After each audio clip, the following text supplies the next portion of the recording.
just a guy I have so much respect for his work ethic, what he could do on the pitch, and yeah, made me look silly way too many times to count. Well, the highest try score ever, and respect being shown by the New Zealand team.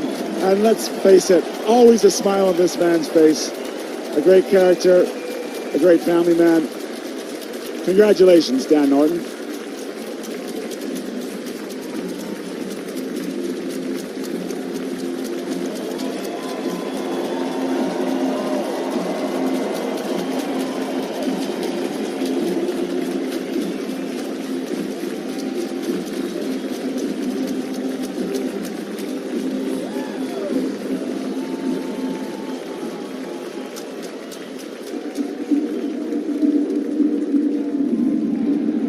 Here's a very special moment. The New Zealand side have stayed on the field. A few words from the captain, and they recognize the moment. They recognize what this is all about.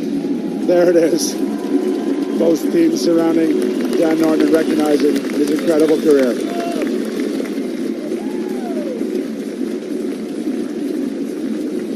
Onward and upward.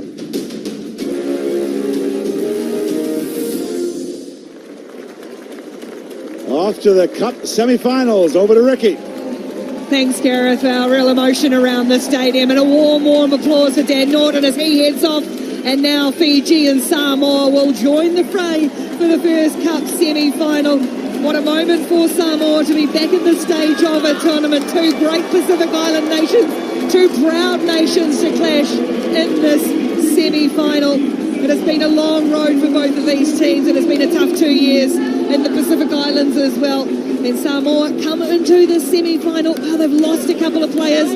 One of their co-captains, Malani Matavao, out with injury. Steve Onosai as well will both miss this semi-final, along with the suspended Paul Scanlon. You want your full firepower because these guys have got it all. Carl Tinana, what an occasion for both of these teams. Oh yeah, 100%, Ricky. Really looking forward to this one. Samoa surprised a lot of people in Singapore last weekend, but this weekend in Vancouver, the Canadian Sevens, it has been no fluke, that's for sure. They have been on fire, but this Fiji team, well, for me, it's about Jerry Tuwai. We haven't seen him take control as yet in this tournament. I think it's Jerry Tuwai time right now.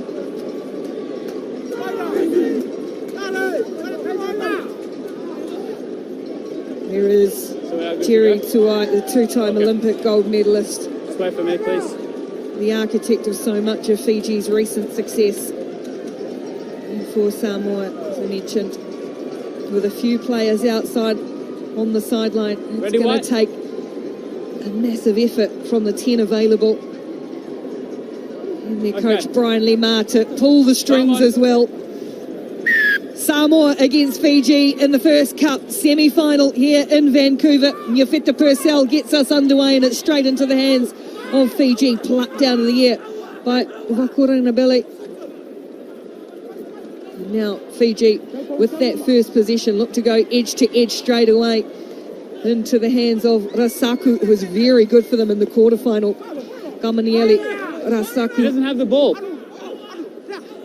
Samoa appealing, a little bit of space here for Fiji, options for them, and just slipping, losing the footing, and that allows Samoa to come in. Brilliantly done by Purcell, got the timing spot on at that breakdown.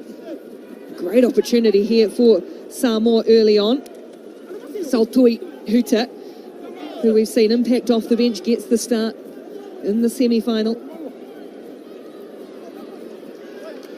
Stepping around one or two. Can't quite get past a third, and it'll be Fiji ball. Already, Ricky, the ruck's going to be integral to the outcome of this game. Fiji, go quick. Fiji taking it on through Tuai. Oh, back in field for his big man, Makuranabele.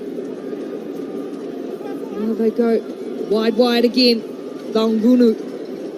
Ball spills out of the arms. Ball's out. Oh, Whanako Vati still there though for Fiji. Patient game at the moment. Always looking to get the arms free, always looking to offload. Rasaku gets one away for Nandavalo, whose hot try scoring form has been something special. What a desperation tackle. Clear release. Couldn't release the tackler though, and so that allows Fiji to play on as the penalty goes against Samoa. They go left, they go right, and then up through the middle again. It's Rasuku. Fiji looking to spread, ball to the line, and Vakurinabili will be the first to go in the left-hand corner in the final. They just stretched Samoa too far. Fiji strike first. Yeah, and they look sharp too, don't they, Ricky, this Fijian outfit. Here's the initial break from Nantuvalu. Look very good. There's a good tackle in defence. I thought he nearly had a turnover, went on to his elbow, so that was the reason why there was a penalty. There was numbers loaded to the left. And who gets another try assist? Jerry Tuwai.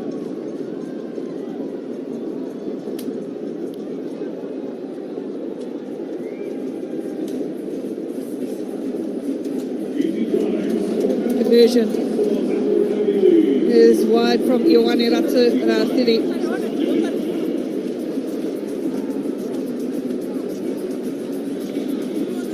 Really racks up tries once more.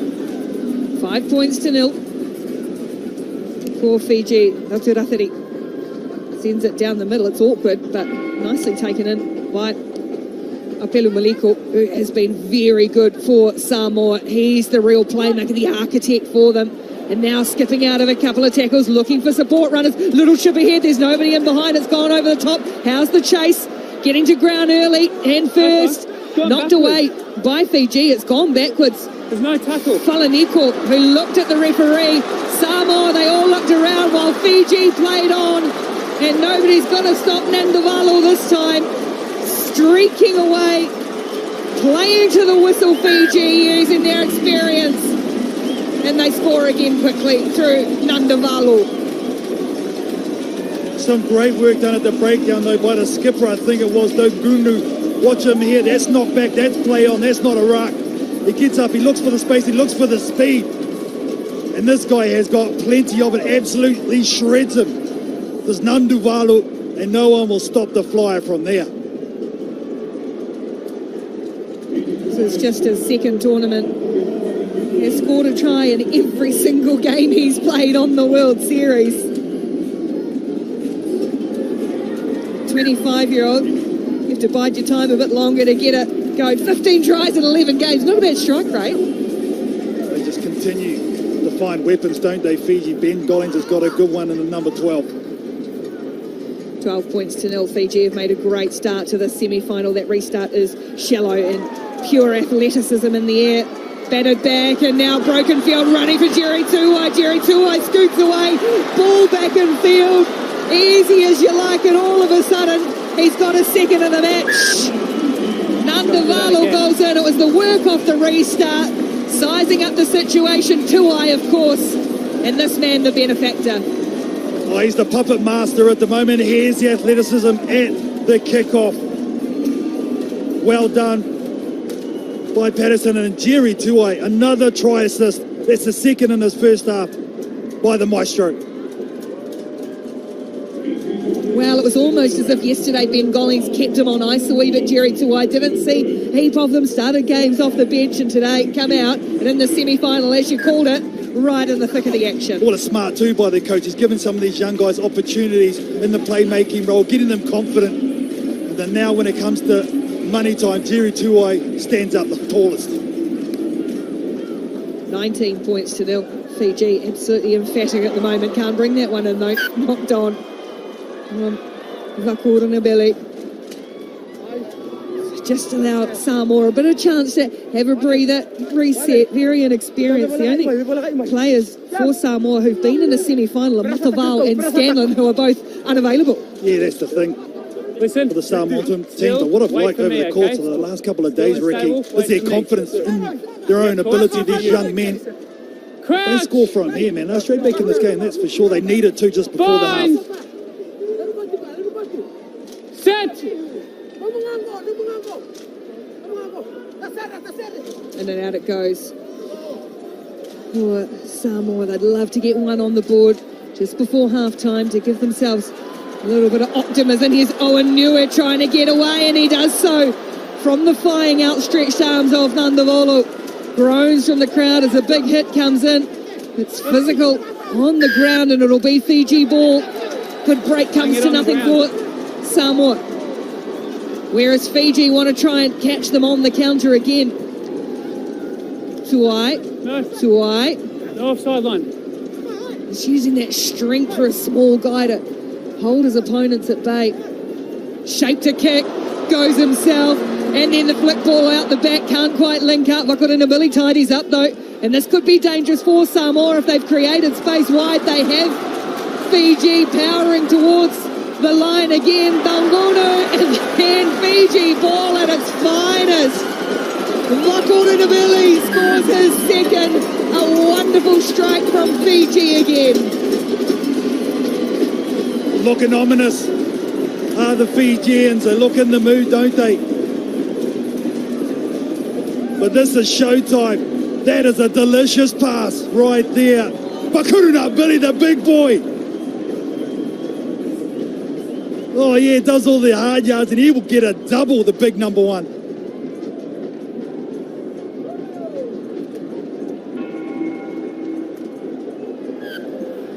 Kick's no good. Kicks away. What a first half of rugby by Fiji. 24 points to 0. They lead Samoa at halftime in the Cup Cup semi-final.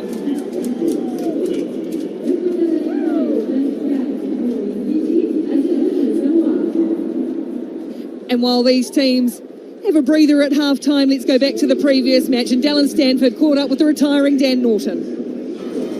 Dan Norton, on behalf of World Rugby and every player you have stepped over the last 15 years or so, we want to thank you for everything you've done for the game. Thank you very much. I think it's as much of the guys as me stepping them and them running over me has made my career. So, it's been an absolute pleasure. Thank you to all you guys at home. Thank you to you guys watching us.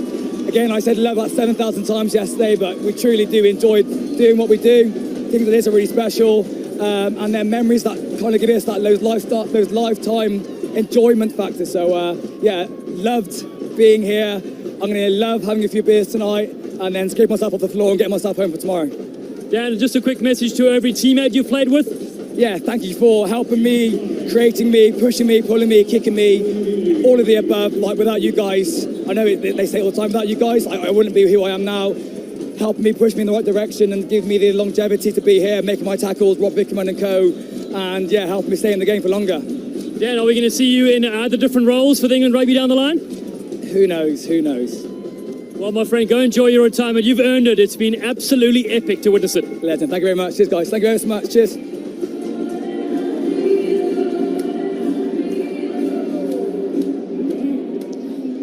Fiji have put on a clinic at hand. The first half of the Cup semi-final, 24 points to 0. They lead Samoa. They look to the skies again, but they're doing it all themselves at the moment, Carl Tinana. Well, the thing is, this weekend, Ricky, they have scored on average 21 points in the first half, so they've been dominant and really pressurised teams in their first 7 minutes. They've done it again, the most important time, the Samoan team now. They just need the ball. Once again, they do have players that can threaten, and they need to implement their physicalness on this game to have any chance.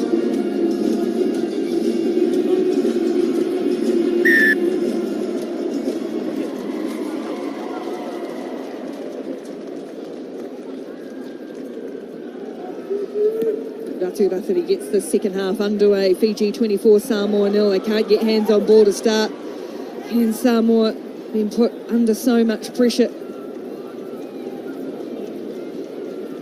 There's always a Fijian teammate to offload, and the body's bumping, and Rasuku will go streaking down the left side from the kickoff once more. Fiji makes Samoa pay, and they just cannot stop them at the moment. Kamaniele Rasuku. Again, domination at the restart from Fiji. That's a lifting pod, but they get up individually. Here's the drop off, but just look at the power. So well balanced, isn't he? Rasaku. Fantastic start in the second half.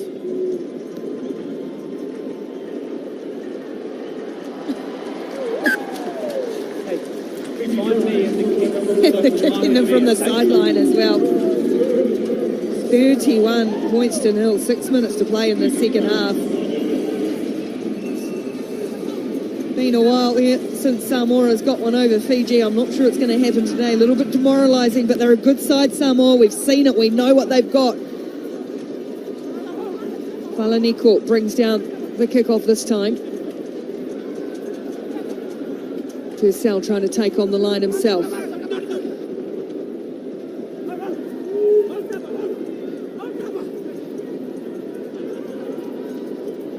Afasua just drives hard into contact. Good charging run. One of the leaders of the Samoan team. Young side. Big, wide, cutout ball. And then ghosting through a little gap. Sione, is he going to try and link up with his support players? Chops back in field, and the support comes in the form of Saltui. Puts up, and then looking to get the arms free once more for the offload. Still there for Samoa, allowed to play it like that. Apelu Maliko. Samoa trying to get points on the board. It's been a good bust up field. Sione was the man who started it. Benny. Now, Falaniko, and then the little flick ball. Benny drove And it will be Ioane Sione who started it all, took on the line himself and finishes in the corner. Yeah, and the physicality I was asking for was brought by Vasa Afasua on that far side of the field. Then they got into the attacking pattern where they could get it to the width, start stepping players as the defence from Fiji rushed over. The late drop off in behind, good wrapping around. Falaniko was the number 3, Sione. And finally, because they have some possession, the imprint on their attacking set there, they can get some points out of it, some reward. 31 points to 5. Gutsy stuff from Samoa to keep fighting. Down to just 10 players in the squad today, or for this match. And of course, after such a long time out, and so many of these players so new, backing up from Singapore last week, it's been a big ask of a new, young, fresh team.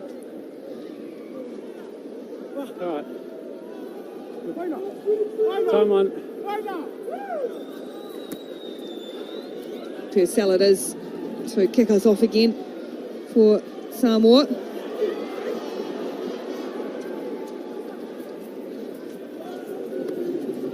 Fiji up the middle. Fresh legs coming off the bench. Bukiato this time on the hands down lower, good, and flick back, and it's landed fortunately for Opitai for Samoa. And then just lined up and ridden into the ground. Timber it was who made the tackle for Fiji. So Samoa just try and get a bit of territory, carve off some metres. It could be dangerous because it's Tuai who's standing back with ball in hand, takes on one, looks to get through a second, doesn't do so, and lands a little awkwardly. Jerry Tuai, yeah, just clipped a bit high, and he's stayed down. Fiji will play on with Tuai still sprawled on just on the other side of halfway, and another penalty. 11. Not back 10. Just the No blue subs, please. Not now. penalties mounting up, and now the yellow card for Oanue. 10. Yeah, that was the one back to back. It was a back to 10 Scrum and played called. the player, so they're going to have yellow card and beat down to 6 men. Good to see Jerry Tuai back up. Went down heavily just before.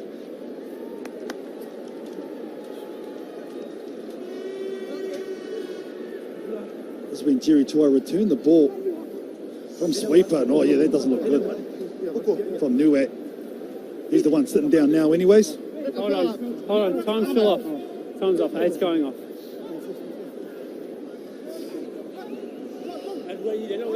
They made a sub at the same time, Samoa. It almost looked like they'd sneaked a 7th on. Time So back on.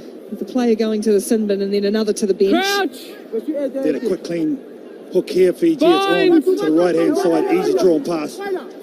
Set. Quickly cleaned up by Bukiato out the back. Fiji again playing the ball and can't roll away. Samoa, it's just constant pressure coming from Fiji. So many options. Tuai flings it back in field, and for once it comes unstuck. Ratira Thiri went backwards, and it's another penalty. They are mounting against Samoa, and that's just a sign of the pressure they've been put under. That's the penalties conceded though. Look at that, 7 for Samoa in the last few minutes, so that's tough. Down to 6 as well. Fiji looked to punish them. Rushed up on the outside, and then this leaves the gap, ducks the head underneath. And Langi Patterson goes in for Fiji. Well, they've been able to roll out fresh legs off the bench in the semi-final. And they continue to mount up the points. Fiji marching towards the decider again. Well, in front of your post, it's always going to be a tough assignment to stop Fiji when you've got 7 on 7, let alone 6. defenders because you're having to slide, and when you've got guys like Patterson who are big and can step at speed, use their power. So tough, and they're cruising out on the back of their good first 7 minutes.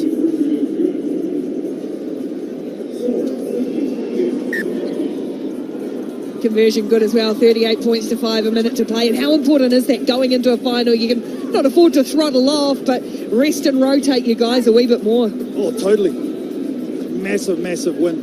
When you can rotate guys and get them into this high pressure situation because you know you might need them come final time.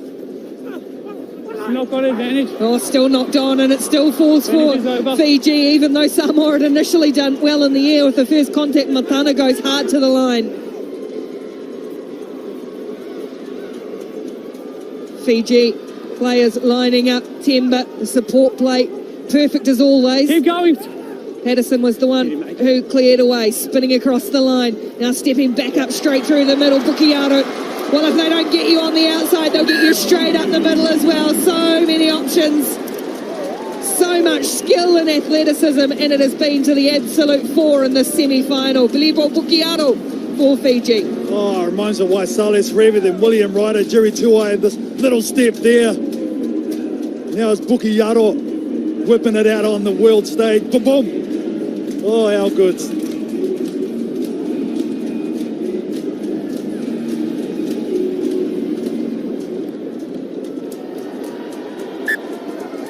Fiji at their imperious best will march into the final of the Hsbc Canada Sevens in Vancouver. They have put Samoa away 45 points to 5 in the semi-final.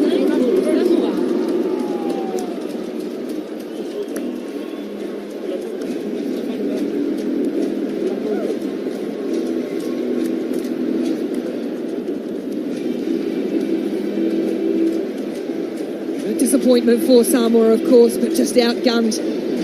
Only 3 players on their bench. Tired performance. They'll have to get themselves back up again for later in the day. Still enough to play for, but Fiji, no worries about them. Jerry Tuai, the king of the castle in the first half, and then let the rest of them do the work in the second. Keep up with all the action on World Rugby, all the social channels, Facebook, Instagram, Twitter and TikTok at World Rugby or World Rugby Sevens. Multiple ways behind the scenes with all the players, all the stars of the Hsbc World 7 Series circuit.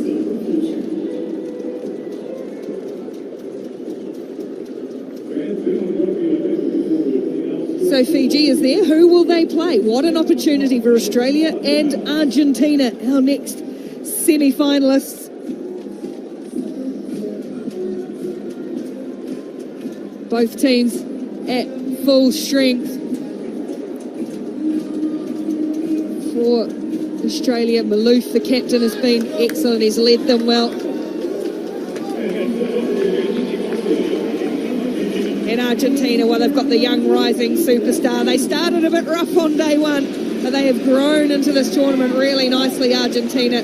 It's a huge chance for them to go through. Well, for both of these teams, will be massive to reach a cup final. Yeah, well, this Argentinian team, they've been there or thereabouts this whole series, haven't dropped the game yet. The Aussies have lost one against South Africa, but they're able to come back against New Zealand, keep their composure, as you spoke about. Massive opportunity for both of these teams, but pre-tournament really like the balance in this Australian team, whereas the Argentinians have got some mixed, really good, experienced players. Fourth meeting this season between the teams, and they've all been in cup games, semi-finals, quarter-finals, and they've all been won by Australia, and comprehensively. Can Argentina change the narrative this time around? Or will it be the Australians continue this hot streak as they look to secure a place in the final? Argentina in the blue and white hoops and the green and gold of Australia to face Fiji in the decider. There's an area where both teams have been strong, is at the restart, and it was a really good start for Argentina off the knockback, but then uncharacteristic from Hassan Velez to make an error like that. Yeah, that one-on-one battle, and they win it to Argentina.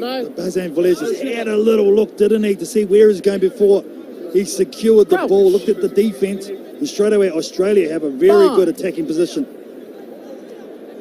Sit. Gonzalez is the halfback who sets the scrum just on their own side of halfway. Scoots around the big blind side at the moment, but he's stopped by that man Velez. And Australia, it's a kind bounce. Looking for Roach standing on the outside station there. He's chopped down in a good tackle, and Argentina pile in and they'll get the ball one at the ruck. And here goes Moneta, wants to get on with it quickly, stands a little kick. Oh, it's perfect. He's done it again. Marcus Moneta taking it upon himself, the World Sevens Player of the Year. Stabbed the kick into the ground. The bounce set up for him, and Moneta scores early for Argentina. Yeah, a lot of focus is put on his attack, but it's his defence that gets the job done. He's the one that gets the turnover, the chip and chase. How good is that? Good recognition from the young man, and we know he's a noted try scorer. That's the way he weights those kicks as well. It's a real skill, Ricky, and when you're doing it at full noise like that, it's a very tough skill to execute, but he does it so well, as you say. He did say yesterday, as a kid, obviously loved his soccer, his football. He had the call to go with rugby, and well, it's working pretty well for him. 7 tries for the tournament in the first of this match, converted as well. Argentina 7-0 early on in the semi-final. That's great work in the air from Australia. Henry Hutchison. Roach for Toole. Speaking of try scorers, he's got plenty in his basket. Corey Toole spins himself inside out and then hands it back for a skipper, Malouf. Malouf just buries the head and goes hard into contact. Can't get out of their own half though at the moment, Australia, trying to be patient and build through. Hutchison looking for the runner, and just a complete misunderstanding between Hutchison and Turner, a rare one from Australia. Yeah, and that look just there says that there was no comms on the edge there. Hutchison so experienced, expecting the outside break. There it is, and they come through late. You have to talk up there when you come in. That's a mistake there by Josh Turner. 2-2. Both of these teams have reached cup finals this season, but haven't been able to finish the job. Got to get there first, though. And at the moment, it's Argentina with their noses in front in the semi. And their big man, Herman Schultz, and this time stands the kick through. Is offside, though, yet. Got a flyer. Moneta, he doesn't need one. He's fast enough, but too quick out of the blocks that time. Yeah, he called it penalty or a scrum from out wide. This would be a good angle of it. Penalty here or scrum where it was just a step. To be fair, Nick Hogan was right in line there, so yeah. Good call. Offside. Spot from the ref.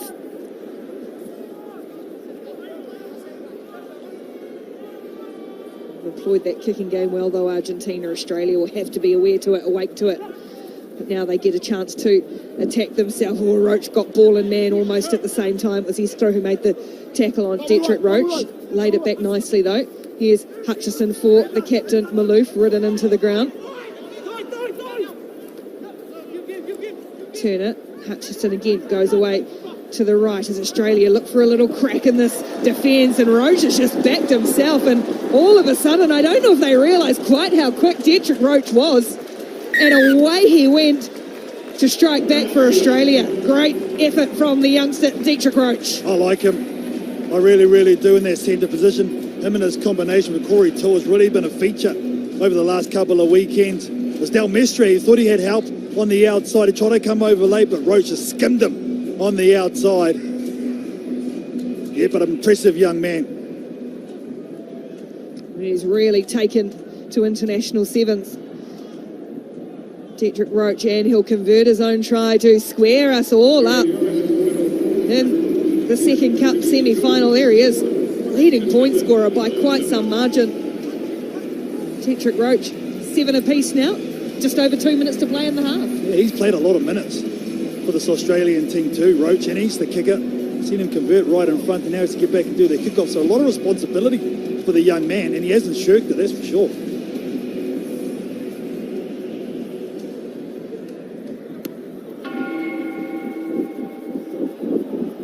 Great work in the air by Argentina and Herman Schultz.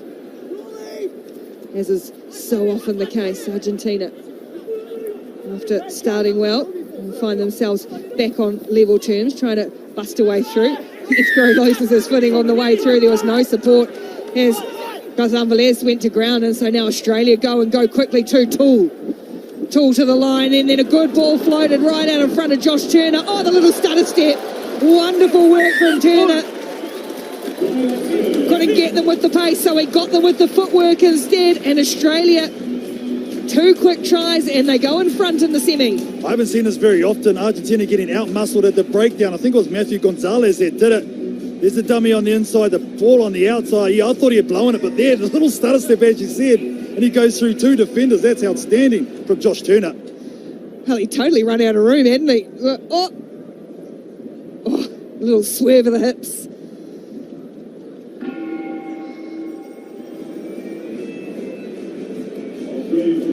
And the kick from out wide this time is no good. But Australia responds to the early score from Argentina to grab 2 of their own and go in front, 12 points to 7. Yeah, this is why they've been so successful. Their consistency this year from Australia. They're chasing their 3rd ever cup final in the series.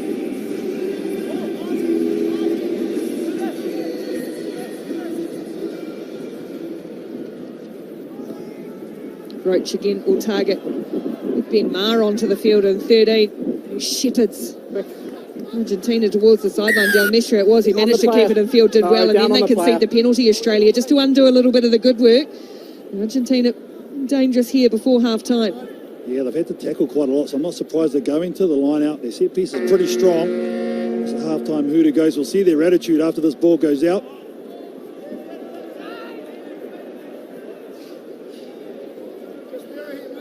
And they peeled off about 10 metres or so. Stay there, goal. Able to go to set piece.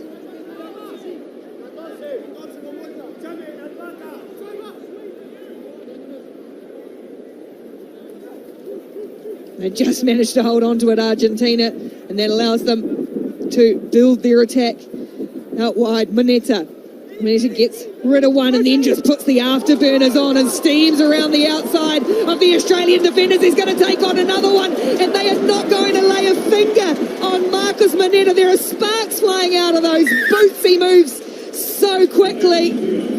What a superstar he is. What I like about this from Argentina, they give the ball to him early and just let him go. No mucking around. He says it's not on the outside. It goes through 4 defenders, and from there, he hits the angle. And you know what? He's got Ricky home run speed as Moneta.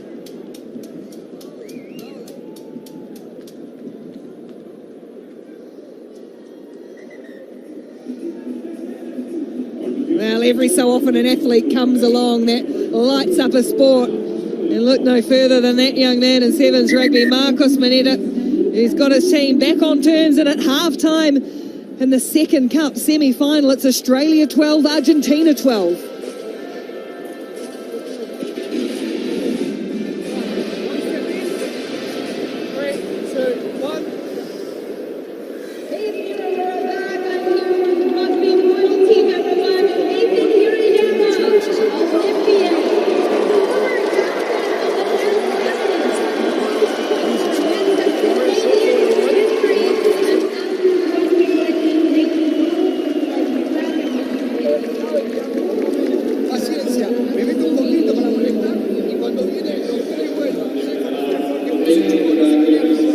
Argentina scored first. Both teams taking their opportunities when they've hit the 22s. Very little between them. It means so much to these programs too. If they can get through to a final, a chance to take on Fiji. It's a special thing in World Sevens, and it's at the feet of both of these teams.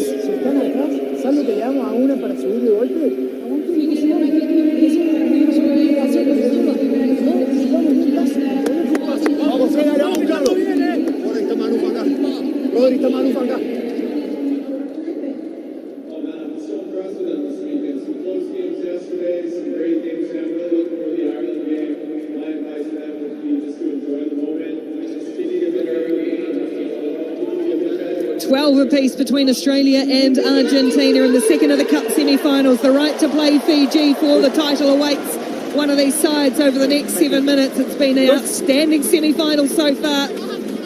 which of these teams can see it home. Dietrich Roach for Australia to restart this match, and it's taken in well by Argentina. Good off the restarts, clattering and crashing his way through his Heathrow. Australia appealing for a knock-on. It was a little bit loose on the ground from Del Mestre. Instead, it's a penalty for Argentina, and they pile forward again. Good chop tackle around the ankles. Hutchison on Heathrow, but Moneta clears away quickly, and now up through the middle is the experience of Herman Schultz. Recycling, retaining possession quickly, and then on the wraparound, Del Mestre can't quite link up with Moneta, and Hutchison is urgent to the loose ball. There's a knock-on the ground. Almost opened them up again, though. Yeah, they'll come out with enthusiasm, haven't they, the Pumas? Australia just hanging on, though. Desperate tackle. I like the wraparound from this Argentinian attack. Santiago Gomez Cora. Well, we've seen him chip a chase a few times for a number of tries. The first ever to 200. He's done fantastic work with the changeover with this new squad that he's got. Time on. Let's go. Crouch. Maurice Longbottom onto the field for Australia. Then using him off the bench, interchanging with Matt Gonzalez throughout this tournament. The live wire Longbottom. That's messy for him though, and just lost it on the ground. It was a tangle of bodies and feet, and he's furious. It's the physicality of this Argentinian team. I can just feel it lift a little bit in the second half, Rick, and that's something the Australians are going to have to deal with. You saw an example of it there. The push it, the scrum time. New Zealand did it on day one. A couple of teams have done it here on day two. They really challenged the team who put it in a scrum physically, and Argentina get the turnover. Bind. Sit. Options left and right here for Argentina, and Bethan Velez until it's messy for him, and now the penalty goes the other way. Yes, the comeback from the Australians with the pressure at scrum time. How good's that? 1 for 1. Nathan Lawson striding away from that scrum. Nick Malouf, chest puffed out. What about this too? Normally teams are going to go for the sideline, but the Aussies going to keep ball in hand. I like this. Tapping it 10 metres out from their own goalposts is Josh Turner, and try and work a move to get them downfield. It's big, heavy contact on Hutchison from Schultz, and a little bit too high, so the penalty helps. Have to take the penalty on the mark. Initially happened, not where it ended up. High tackle here. Tucker again is the call, so obviously got the set piece that went to the far side and come back with Henry Hutchison. Yeah, it was a high shot for sure. Let's go. Straight away, please. So try and work the same move. Here it is. Turner goes away to the left. Hutchison comes over to the right. Instead, they go out the back for Roach, who puts on a smart little bit of work in the air, but can't haul in the ball, and the turnover quickly goes from defence to attack for Argentina. Looking to scoot his way through. Moneta, the way he accelerates towards that gap, they just catch him on the 5 metre line. Playing under advantage is Argentina. They won't need it because Bethan Velez makes Australia pay for the error. They swooped upon the mistake, and Argentina score after the break. And we see a wide shot of it. There's one decoy run that allowed Moneta to go through. There's a decoy run. I think it was Schultz. And Moneta was the one that was out the back door. He sets it up brilliantly, even though he found awkwardly from there. It's just a draw and pass.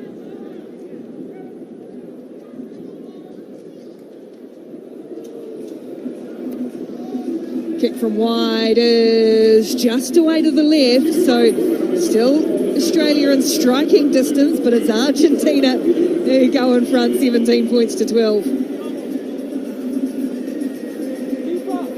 Decision not to kick for the line out from Australia deep in your own 22. It cost them here. They need this kickoff. Still a long time to go. Good idea at the execution, though. That's a towering restart for Argentina, and it's knocked back brilliantly into the arms of Luciano Gonzalez, and quickly they get Moneta into the action, just slightly stumbled, but is able to draw and pass beautifully for Rodrigo Heathrow with the swan dive as well. Did you see anything late in the Argentina, Did you see anything they got it on a string at the moment. Australia need to find a way back into it. Argentina swoop out 22 points to 12. And this is what speed does. When you got speed on the edge, such as Moneta, you can't help. They have to send numbers over. Nice draw and pass. Oh, geez. That shot might have another look at. Nick Malouf, the skipper, might be in a bit of strife here for Australia. Yeah, Nick Hogan, the referee, has seen it. And so trouble's compounding for Australia. Nick Malouf, Time on. the captain, will go to the bench for 2 minutes. I've been in this position where you come in, you just got the timing in. Obviously height wrong, but that's purely because of the speed of Moneta. He couldn't drift off. He tries to turn late. It was Nick Malouf and just got it all wrong technique-wise. There's the loneliest place in a Seven stadium for Nick Malouf for the next 2 minutes. 24 points to 12 now, Argentina from 12 all.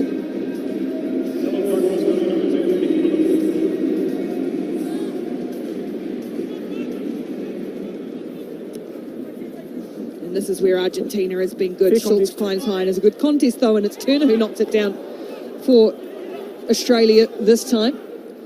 Must score next and must score quickly. Australia, they haven't been really able to get the likes of Corey Toole into the action as much as they usually have. Longbottom, what can he create for Australia? Going up through the middle, running away from Toole, and there's an obstruction call that goes against them.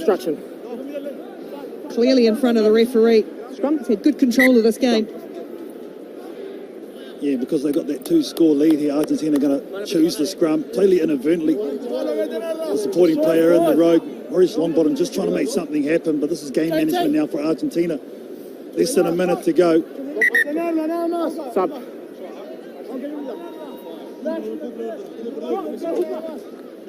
It's impressive for Argentina is their ability to switch and find Moneta, or Moneta to get himself into the action, either to set himself up, take off, or set up the outside. Yeah, no.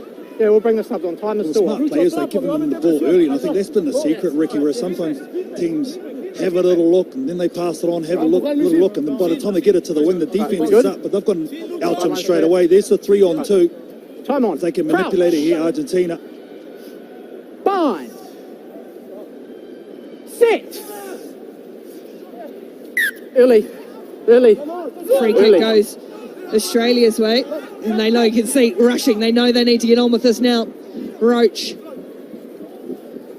again looking to get around the outside, cuts back in field for Toole, gets rid of Moneta and then ridden to the ground, and heavy contact by Wade. Now Roach down the short side, running along that sideline. It'll be turnover ball.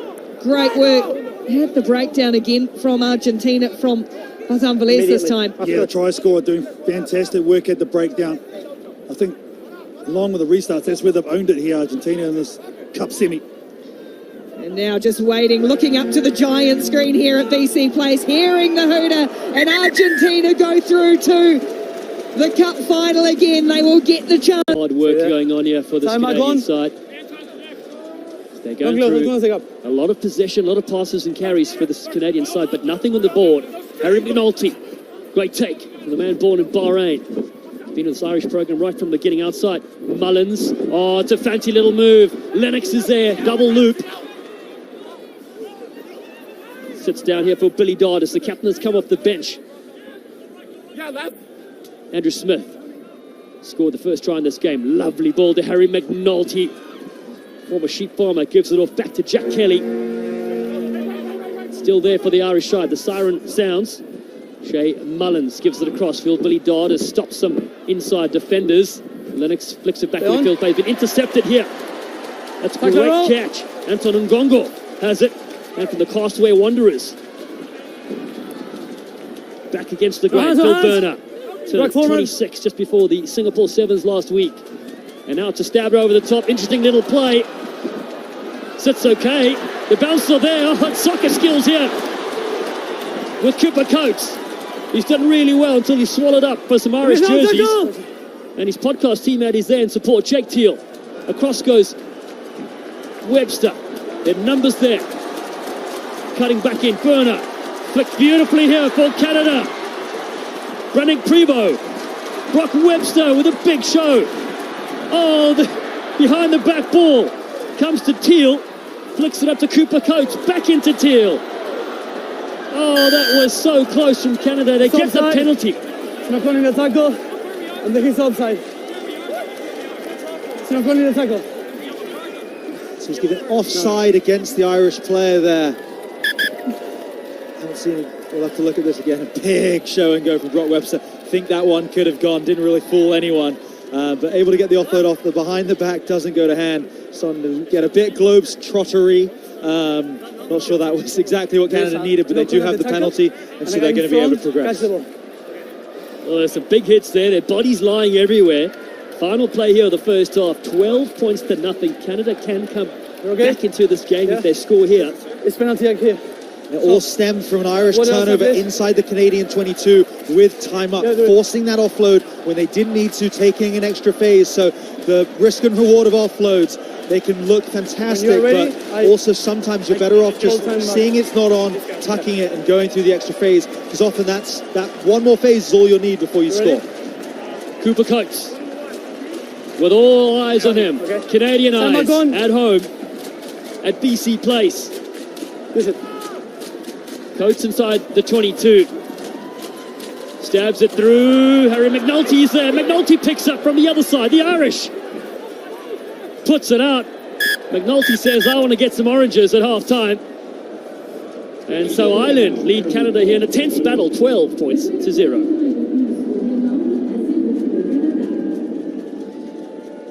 What a play there from Harry McNulty. Canada kicking it. He's done very well, yeah. I mean, we saw that play from Canada in their last game. It's something they've done very well over the years. Penalties near the opposition try line, they like to put that little kick through. But the Irish, it looked like they knew exactly what was coming. They'll have seen it earlier today. There are actually 2 or 3 players already tracking back. So that was the time you need to recognise, I know we've made this call, I know it's worked for us, but it's not on right now. We've got to go to something else. McNulty with the fantastic play. So, match coming up next is New Zealand, All Blacks Sevens. They'll take on South Africa, the Blitz box, in about 13 minutes' time. 5th place playoff game. Well, this epic battle is going to be brilliant to watch. Make sure you don't miss that one. And our Irish side at the moment here, going to have to go with James Topping. They're getting nothing on the edge, okay? Anything they get in the second match in, just let them on your outside shoulder. Let them go.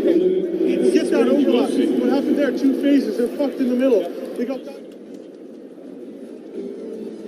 So apologies for any language you heard there in the huddles. High emotions, high stakes for these international rugby players. Let's go. Right? It's a 2-score game. Let's go punch in the throat right away.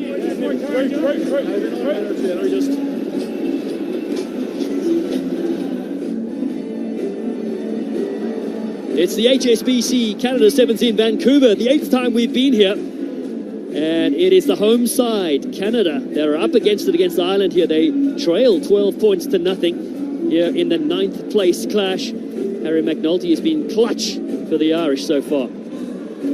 Absolutely, and Canada have a half here in front of their home fans to make something happen. Remember that first Canada Sevens years ago now. They had a memorable win coming from behind at the end of the bowl to take this 9th place. So lots on the line for Canada. They'll want to do it in front of their home fans, but still all to do for them. Cooper Coates for Canada, kicking it from left to right. And the men in green, Ireland, to receive this through their captain, Billy Dardis. 4th season with this Irish side. Smith across field. Lennox is there. Jordan Conroy is flung down to the deck. Good strong tackle. There's Hugo Lennox goes in yet again. You step back. Debuted in London in 2019. Cuts back in here, the Irish side, McNulty. Release tackler. Down to the ground, to the right still for this Irish side, and it's cooked over the top here from Andrew Smith. There's nobody home. Chaser there, the flash is on this. Jordan Conroy, Jake Teal comes across. Conroy's got the legs. He slows up and picks it up. Teal, what a tackle that is from Jake Teal on Jordan Conroy. Put that on the resume, but it's still the Irish side on that far side looking to cut in and get in here. Jack Kelly gets the first score here in the second half. Ireland get the try, but for me that should have been penalty. Conroy, after the fight and the breakdown, has flung it off the floor. Fantastic kick here from Ireland, recognising they have the fastest man on the pitch. Conroy maybe should have trusted the football skills, tapped it over the line, gets caught. Jake Teal does fantastically here. But for me, that's a breakdown. Conroy shouldn't be able to flick it off the ground at that point, but the Irish do recycle, get the try and stretch this lead even further. A clever little kick through indeed. Jack Kelly, played the Tokyo Olympics for Ireland out of Dublin University. former Ireland under-20 captain. Conversion here, stage to the side, 17-0. Well, let's get a word here from Henry Paul, head coach for the Canadian side. Henry, 3 wins on the trot, but up against it right now. What was the message at half-time? Yeah, position. We took the ball into breakdown, and the Irish were straight on it with their hands. Very aggressive around the breakdown, and got to credit them. But we got to do a job of surging between defenders, getting their ball back somehow. Guys have got to be desperate. With lots of effort, and we've just got to keep working for one score at the moment. Yeah, Henry, you've unearthed a lot of young players coming through. You played South Africa very tight. Your overall thoughts on this weekend? Lots of positives. Yeah, we're building from last week where we didn't get the wins, but we showed patches of a lot of good stuff, and that was the message. Try and keep working on that. And we've got young guys that have come in from our next gen, our Pride Academy. So we're trying to get some continuity in the selections. Awesome, HP. Thanks so much for your time and everything you do for rugby in this country. Appreciate it. So kicks gone downfield there. Canada have a chance to come back here now with 4 and a bit to play, Madison. Yeah, still lots of time to come back. It doesn't take long. Scores can turn around very quickly in Rugby Sevens, but I think exactly as Henry Paul said there, Canada have to go through the phases. They have to do a better job of retaining possession in the rucks, and it starts with this line out and going through a move they've worked on in practice. Phil Berner at the top of that line out. They go up the middle. Prevost. Ngongo is there with it. Matt Awara on the field. He goes across field. Coates fires a beautiful ball to Brock Webster. Webster, the finisher. Cuts back in and beats Conroy. But the next line of defenders are there. Ngongo across field. Oh, beautiful speed of Ergas. Oh, he's lost it though. Elias Ergas has spilt it.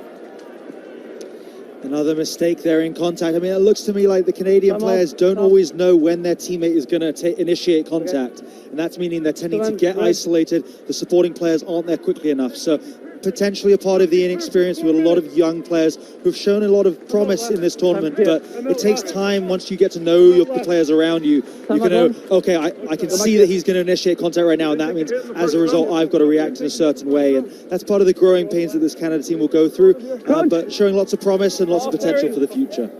So good image there of Deshaun Bowen, 25 years of age, only his 4th event, played with the Pacific Pride program. Playing with that team, that's why I missed the Malaga and Severe events. Meanwhile, Ireland with a firm lead here, 17-0 Goddess. Flicks it back, Terry Kennedy off the bench. What a player to bring on. Looking to fight to stay alive. Shayton Mullins, Bristol Bear. Crossfield, come the Irish. Kelly scored that try here in the second half. Goddess rips it away to Terry Kennedy. Kennedy, little jump step to Jordan Conroy, those two in tandem. Conroy slutters down. What a chase. Throws it back in the field of play. Ergas is there, though, for Canada. No more advantage. Come back. Oh, fantastic cover defense from Canada. He does so well. Not many people can keep up with Jordan Conroy when he's in full flight. It's a really good chase down. Actually, Terry Kennedy had beaten the next Canadian supporting defender, but Jordan Conroy unable to find him, making the mistake, and that turns the ball over. Yeah, lovely tackle there. Deshaun Bowen, brilliant speed tracking back. Conroy.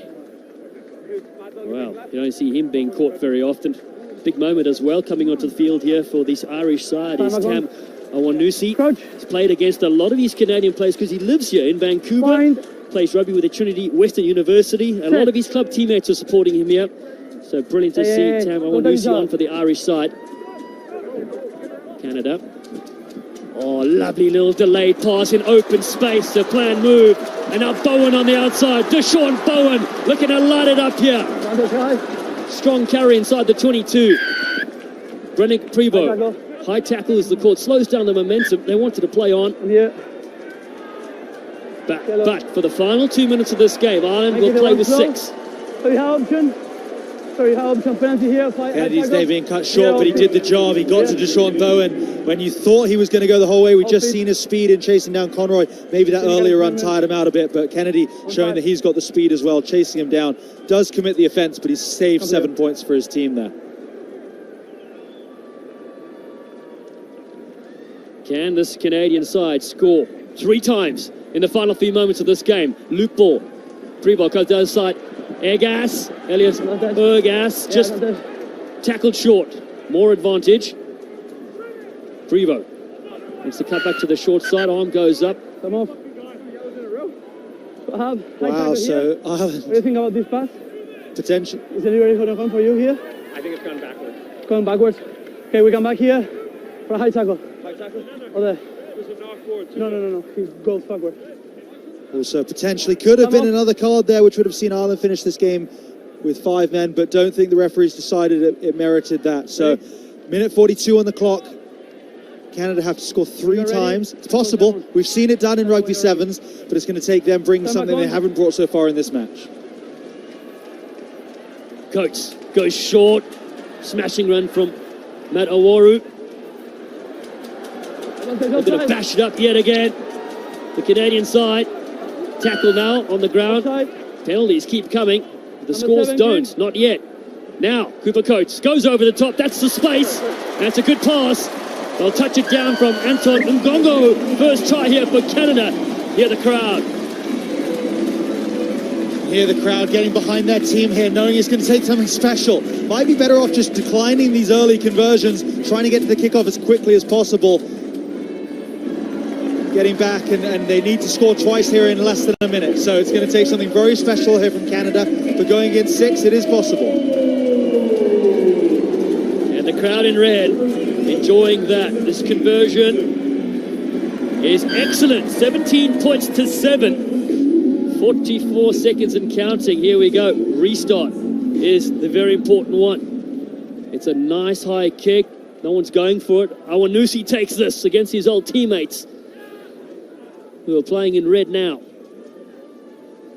Billy Dardis for Ireland. Holding on to possession. Roach is on the field. Mark Roach. Across goes Awanusi. Awanusi does well. They maintain to the Irish side. That'll be enough for them. Ball with Mark Roach. Eludes the first. Roach going yet again. Roach, superb stuff. Beaten 3 or 4, going across field, finds some support. Go forward first. They're not gone. I think it was like a split second before that hooter went. So there will be one more passage of play here. Canada, it was small chances they were going to be come back, but from that kickoff, they've kicked to arguably Ireland's best jumper with no one from their own team really competing for it. And again, it's composure in these big moments, knowing, okay, we need this kickoff. Where's our best chance of winning it? And for me, they didn't get that decision right there. Yeah, big learning lessons for these youngsters as they continue on the big stage. Next for them will be Toulouse in France in May, then London, and then Los Angeles. Ergas runs into some big hits. Cooper Coates has got Deshaun Bowen on the outside. Bowen. He has it at the halfway line. Canada down by 10 in the final moments of this game. Ngongo scored 1 already. Prevo moves it to open space. Here they come. Oh, a couple of jump steps there. Matawaru. Still here for Ngongo. And unfortunately dropped. And that's the way they'll go out in this tournament. But they've had some magic moments leading up to this, have the Canadian side. And congratulations to Ireland, who have taken 9th place in this contest by 17 points to 7 against Canada.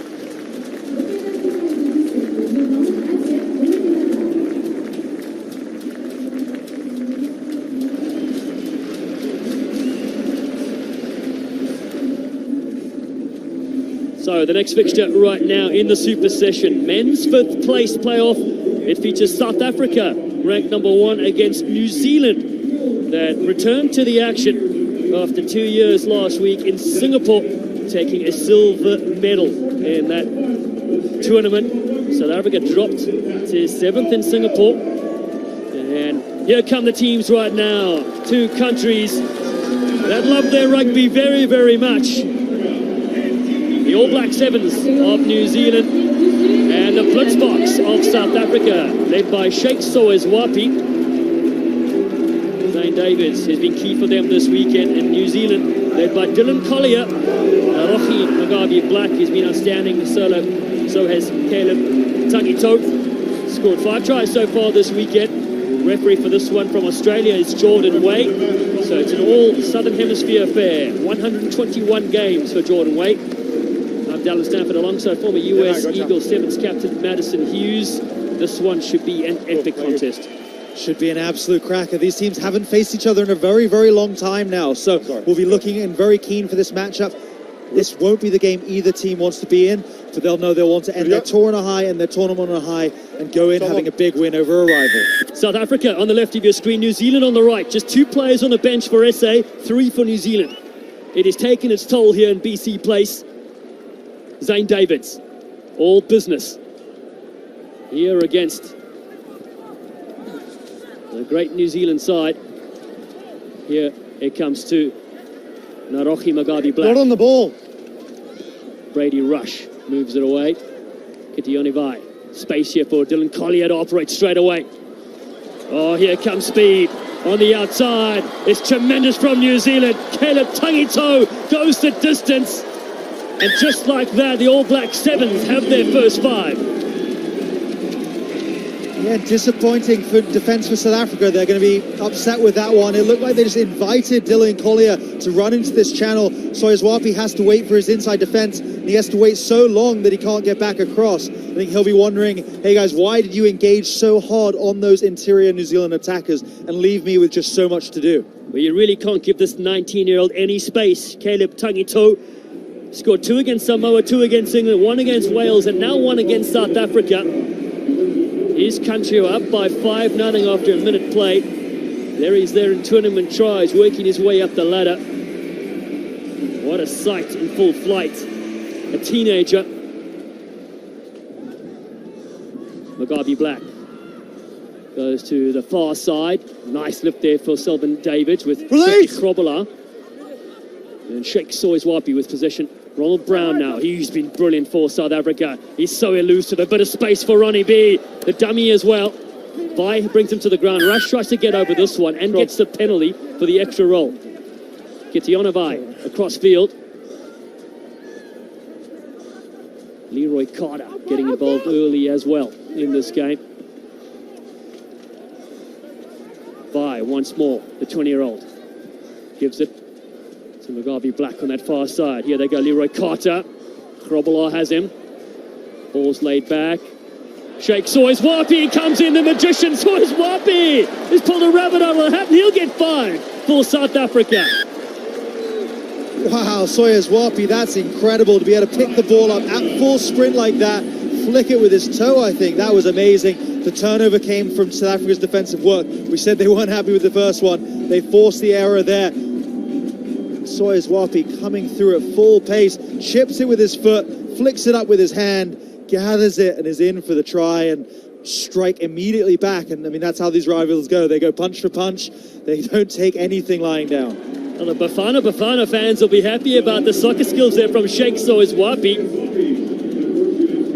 Conversion goes over South Africa with a 2-point lead. Sheikh Soyezwapi.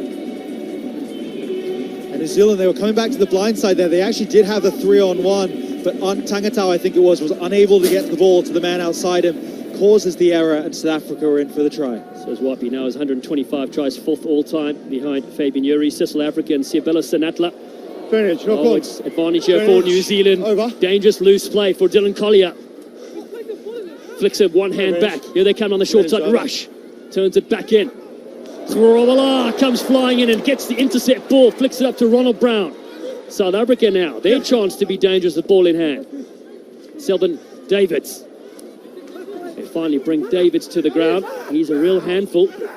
There's a small little halfback for South Africa. On him the whole time. South Africa forcing another turnover with their defence, and that's what they do. South Africa, unlike so many teams on the circuit, are very happy for the other team to have the ball. They'll force an error with their defence and strike immediately with some of their strike runners. Okay. Thank you. Let's go start it right now. Ronald Brown told to get on with things. Ronnie B debuted Vancouver here in 2021. Played at the Olympic Games before he was even on the World Series. JC Pretorius, the Iron Man for South Africa, cuts back in Pretorius against the grain. This is dangerous for New Zealand. Over the top to Zane Davids. The big Buffalo Davids gets the bump going. And the Blitzboks have some ascendancy now. Shilton van Beek. Big jump step. They bring down Selwyn Davids. Van Beek one more time to Ronald Brown. Brown. Oh, Vi has him. Oh, Vi absolutely hammers him to the ground. The clean out. Big hit from Kitiona Vi. And here comes Ronald Brown once more. Shakes Sois-Wapi on the outside. Oh, he just loves scoring tries. Does Shakes. I was going to check potentially going dead. Moisey, try yes or no, please. We will checking if Sois-Wapi got too close to the dead ball line. I think for a player of his quality, I'd be surprised if he got too close. But just want to make sure we get it right. Ronald Brown doing a really good job of finding him in space.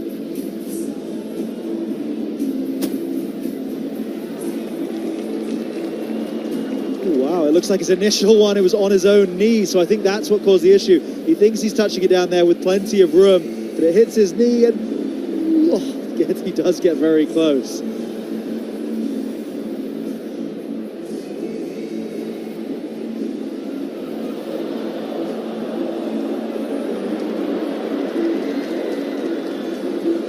Really hard to tell where that right foot is when the ball does finally hit the ground. Yep.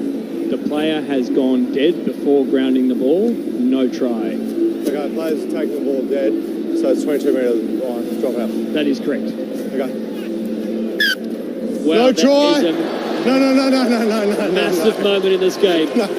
Taking the ball dead, wow. 22. Uncharacteristic error from Shakes Sois-Wapi. He doesn't make that very often. I think, yeah, just you good to go, mate? Went on his own knee rather than touching the ball down. And it gives New Zealand the chance to try and recover from this 22 dropout. Brady Rush moves okay, let's play serious now. Kitiona Vi. He goes on top, tiptoeing the sideline, juggling with himself as well. Vi has possession. Runs into a solid tackle from Ronald Brown that looks hurt on the ground. Narohi Mugabe Black goes to crossfield. Collier is there. Space on the outside. Tangito. 1-on-1 with Davids. Sois-Wapi comes and brings him to the ground. New Zealand, full complement of backs on the left-hand side. In midfield with Brady Rush. Little dummy.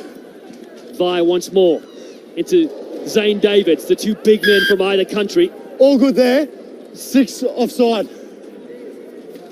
What a big collision. Kitiona Vi has been involved in a few of those 6 now, screen offside. but actually ended up on his back, and South Africa able to get Davids and JC Pretorius in over the ball, but previous penalty on Pretorius for offside at the ruck. Well, South Africa pride themselves with big forwards and elusive backs. New Zealand love the contact as well, so that's why these battles are so good. Oh, it's a lovely ball out of the top. Kitiona Vi, 1-on-1, and he goes on the outside. The big bruising forward from New Zealand has the lead. I mean, it's amazing. Kitiona Vi has been involved in 2 or 3 big collisions now. You see Zane Davids, Kitiona Vi coming together. You think there's going to be another one, and he actually uses a little goose step. It's a part of what makes some of these forwards so incredible, is they have that ability to be so physical, to win those big collisions, but then they'll sidestep you, they'll goose step you as well. And it's having that dual element of the footwork and the power that makes some of these forwards so special. Lovely to watch. The big forwards go to work. Kitiona Vi, his try, not converted, but they have the lead 10 points to 7 with 20 seconds to go. So his father played internationally for Samoa. His older brother, Milani, played for Samoa under 20. So brilliant sporting family all round. Just joining us here, this is the 5th place playoff game at the BC Place, the closed dome stadium in Canada. JC Pretorius for South Africa. What's last feet one? Round to Sois-Wapi that went over the dead ball line in the act of scoring a try. He gets the loop around now, does Shakes.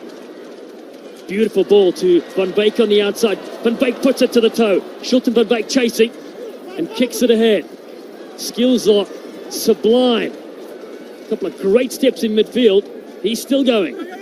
No hands. Steps as he got left. Stay. Finally, they set a contact point in midfield. Shakes Sois-Wapi yet again. Gets a switch to Zane Davids. Rondebosch Boys High School product, bumping players out of the Western Cape. Ronald Brown. Brown, puts the kick. It's not going to work for him. Vi puts it out. Just double knock on is the call. And we're going to go to break here. It has been a back and forth affair. And it's New Zealand that leads South Africa 10-7. Wow, we knew this battle would be an outrageous one. Ronald Brown almost getting over top, but that man in picture, Kidione Bai, saving the day. Kidione Bai has been involved in several moments in that half. Ronald Brown and him have gone back and forth, which is a little bit of an uneven matchup. You wouldn't pair them in a boxing ring, but Ronald Brown gives as good as he gets. He makes the big guys look silly sometimes. So Kidione Bai has also used the footwork, and South Africa, New Zealand have been very competitive and physical so far. So matches coming up still here at the BC Place. Some brilliant ones here. It's Australia that are taking on Samoa in about 16 minutes or so. That's the bronze medal match coming up in just a bit here at the Hsbc Canada 17 Vancouver. Cup final later will be taking on Argentina. Here's the New Zealand huddle. Trust the call, sit, and then bring a line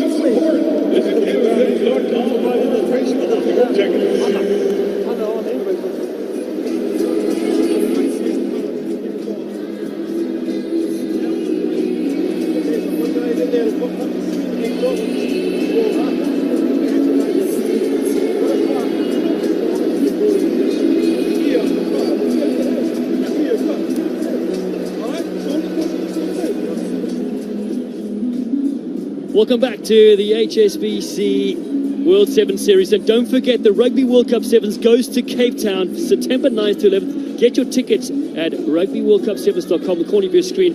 It is going to be unbelievable. Cape Town Stadium, 50,000 each day. And I'm not just saying that because I was born in Cape Town. It's one of my favorite places to take in rugby. And the fans are epic. The destination, the beaches is stunning. Get your tickets now, Matty. It's going to be a fantastic event. The Rugby World Cup 7 is always special. Cape Town always a fantastic event on the calendar, so going to be amazing. Well, the task at hand, New Zealand, here with one of their big try scorers, Caleb Tangito, and Selvin Davies and Christian Krobel are already here. South Africa trail in this game, 10 points to 7. Leroy Carter could hold the keys here in the second 7. Good to go. The 5th place match here at our 8th Vancouver Sevens. Usually these sides in the final. And Selvin David sets off on a run for South Africa. Krobela picks up at the base. A lot of black jerseys around him. So James Murphy comes in to help out. It's there for Soizwapi. Ronald Brown tries to get on the outside there of Mugabe Black. Still going. Little Ronald Brown with JC Paturis, but New Zealand are so strong at the breakdown. Hey. And a quick tap from Bai. Comes to Mugabe Black. Goes back to his forwards. To the short side. Tony Nashu with a great dummy. Nashu. Good, a bust free. Kidione Bai yet again. Taking them into the 22 for New Zealand. Advantage. Nashu gripping it away. Here in midfield, Leroy Carter. Behind the back play, Naroki Mugabe Black cuts in, beats a couple. That's the inside ball. It's been dropped. Oh, Mugabe Black had done so well. South Africa actually read that out the back play very, very well. But Mugabe Black uses his feet, dodges a couple of South Africans, finds Leroy Carter on the inside. So yeah, he's shot out of the line, steps to South Africans. Selvin Davies cuts in. Leroy Carter, he's envisioning just dotting the ball down under the post with no one in front of him, unable to take it. And that could be a moment New Zealand live to regret as we go into the rest of the second half if South Africa are able to come back. Yeah, look at the error count stacking up against New Zealand there. New Zealand have won 2 titles here, 2016 and 2020. South Africa have won 3, 2019, and in Vancouver and in Edmonton in 2021. They won both titles there, but of course New Zealand were competing. It is so great to have the Kiwis back on this global stage, as it is having Samoa and Fiji as well. Set! Fiji taking on Argentina in a cup final to close things out here. I think really didn't feel like a complete World Series without those teams. It really brings the full competitiveness of the series back to life, and so fantastic to have the talents of those teams back on the circuit. Yeah, New Zealand will work up the points ladder, 15th right now. They've only played 1 tournament, silver medalist last week. South Africa first so far. Can they hold on to another series title? New Zealand have this. Mugabe Black has a go himself. Naroki Mugabe Black has one down for New Zealand, and they stretch the lead. First man to him, Leroy Carter. I think very happy that his mistake didn't cost anything. New Zealand scored immediately, and that's on those forwards. 3 New Zealand forwards. The South African forwards are not small themselves, and yet New Zealand pushed them right off the ball. And then with so many guys going backwards, all embroiled in this situation, Mugavi Black is able to just tap, small brush off, and go in the corner to put New Zealand in front. Further in front, sorry. 15 points to 7 right now. It stays to the side. New Zealand able to strike with some of their big players. They've had many legends over the years. Tim Mickelson leads their try-scoring count with 235. Then the great DJ Forbes, Tamasi Thama, Kurt Baker, who's in this current squad, and Sherwin Stowers are there. And we have Carlton on a commentary booth as well. It's just such a brilliant battle to see these two countries go off. 4 to go, though. South Africa could come back into this game.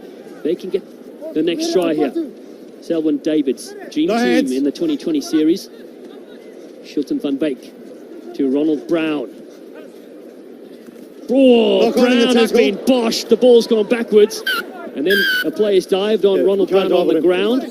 So a penalty to the blitz box. Big tackle on Ronald Brown, but in the process, Carter knocks it forward and then compounds the error by sliding on top of Ronald Brown as he went to gather. So that gives South Africa, they can clear their lines, kick for touch. Only 8 points in this, just under 4 minutes to go. Plenty of time for South Africa. They'll know that. That's a big collision there from Carter on Brown. But just, yeah, so Carter has to allow Brown to get back to his feet before he's allowed to play him once Brown slides on the ball. Hold there. Stay. Desperate times near their goal line. South Africa, who won gold in the first 2 Dubai tournaments and the 2 Spanish leagues in Malaga and Sevilla. 7th place in Singapore last week. Teams are starting to watch a lot of film and figure them out. Impifissa is on the field. Zane Davids now gets it away to Ronald Brown. Behind the back ball, coming up here to Selwyn Davids. The big jump step, a little bit of space for Davids to exploit. Beats the couple. Still going. Oh, they picked him up off the ground. That is a carry and a half. You can't lift him and carry him. New Zealand. Shilton van Beek's not waiting around. Impifissa attacks in the 22 with Zane Davids. Van Beek picks with one hand to the right-hand side. James Murphy. Murphy takes on a couple. Counter ruck is there, South Africa. But Develt Human has come off the bench. He's very close. They've got space. They've got to get one out wide here. Iron Man, JC Pretorius, calls one back for the blitz box. South Africa coming right back into it, and it's patient play. They work through the phases. New Zealand making a battle of every single breakdown, but South Africa just managing to retain it a few times. This was the big one. David's picked up, and he's gone past the horizontal there, and then Mugavi Black carries him. I think both of those are offenses, so the ref could have called either one. But going through it, the pass goes, JC Pretorius able to gather and touch down to pull within 3 with a conversion to come. Well, he was picked up there like he was carry-on luggage. And in the end, 15 points to 12. A big conversion attempt coming on here. Ronald Brown, named 7th Player of the Year in 2021, puts it to the side for South Africa. JC Pretorius back on the board here. Dream team in the 2020 series. And voted by the fans in round 1 and round 2 as well. 90 seconds to go, 3 points in this game.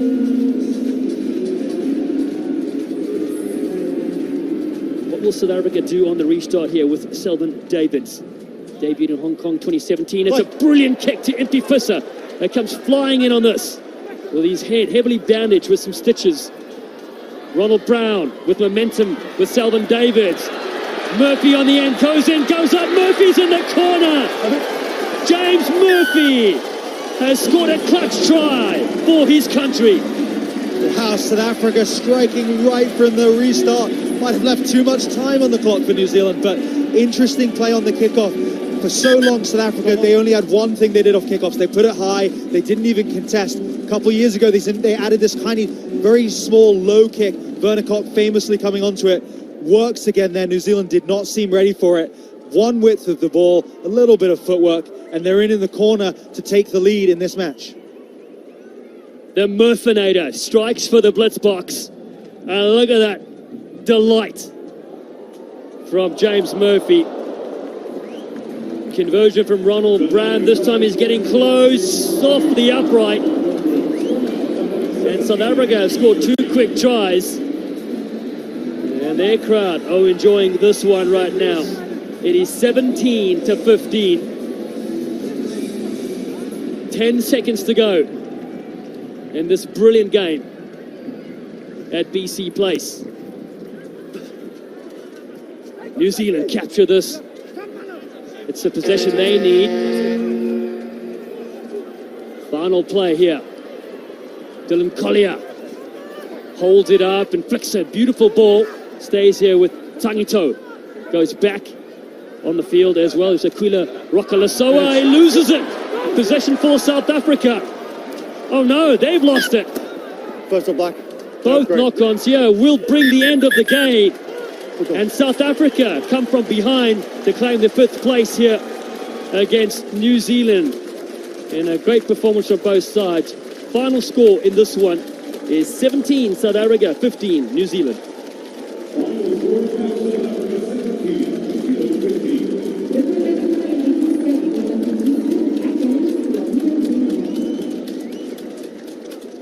Wow. Two big matches still to come here. Do not go away.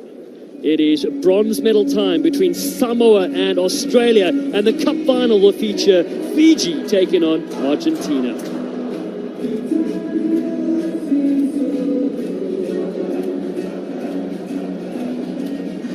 And so to the refrains of Sweet Caroline, we can look at the sweet standings of the 2022 Men's HSBC World 7 Series. South Africa just finishing 5th now. They sit at the top of the log, followed by Australia and Argentina, the semi-finalists. And of course, Argentina still to play in the decider. Fiji right there in the middle, in the thick of it all as well. So much for these teams to play for, so much at stake as the season and the series continues. This is how the points break down, and this is why every match, every game is so important, because there are points up for grabs. It all contributes to the overall placing, and that has big ramifications one way or the other. So the champion team will get another 22 points on the board, Fiji or Argentina.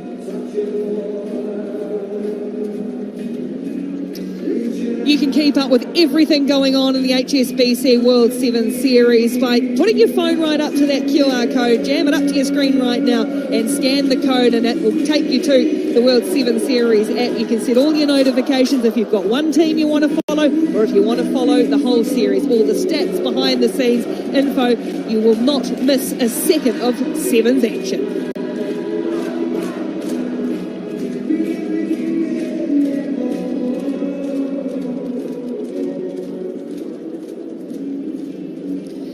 We're heading towards our medal matches at the HSBC Canada Sevens in Vancouver. Just a couple of games to come to decide the title. Well, can Fiji, who are in back-to-back finals, can they make it back-to-back titles? Let's see how they did it last week in Singapore. Welcome back to Singapore. It's been 126 days since they last played a 7 Series match. Nanduvalo, there you go. Terry Kennedy! They have beaten Fiji on the series for the first time ever. Looking for another try through the right. But right now, Fiji does the business in style. But the double Olympic champions that will be playing for medals. Fiji against South Africa. This should be a belter. Talatholo tongue out. And that will be that. Oh, there's the offload. What a score that is. Fiji in a gold medal match. He's got support as well. But New Zealand are fighting to the end here. Nanduvalo. Fiji have gold in Singapore.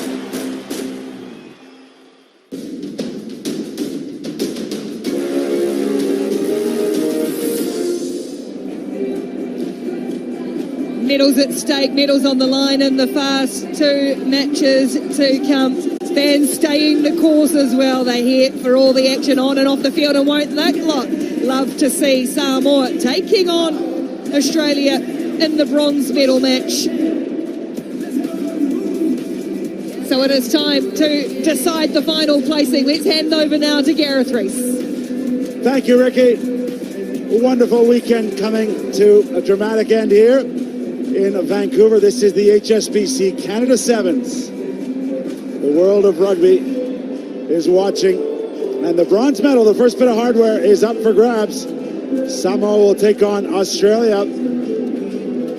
Of course, the final to come here. Samoa just rejoined the circuit back in Singapore, so they're down in 16th. And Australia have worked their way up to number 2 on the table, behind only the South Africans. Australia dominating this fixture in recent times, including that one in Singapore. And 2 years ago here, the last time we played pre-COVID, it seems like an eternity ago. But everyone's back now. Note on that Samoan bench, 2 suspensions, Scanlon and Onasai. Nui and Scanlon. Onasai and Matabau injured. So a very short bench for Coach Brian Lima to draw upon. The Australians looking in good form. Played some fantastic rugby. Just slipped up against the Argentinians in the semi-final. While the fans have played their part here, they're delighted to be back watching the Hsbc World Series. And the players dying to take the field here at BC Place.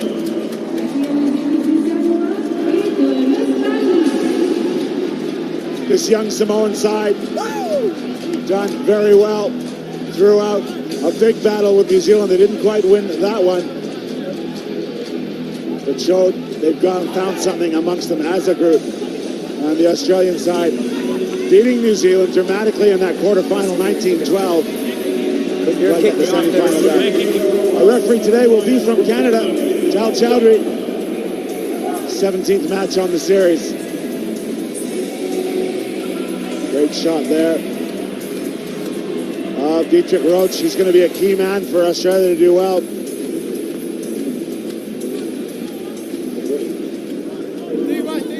As we mentioned, this young Samoan side looking to go for hardware. It will be Roach to get us underway here in the bronze medal match. Australia in the green and gold, playing from right to left. Kickoff bobbled. Advantage being played to Oz. Advantage over. Longbottom gets the start here.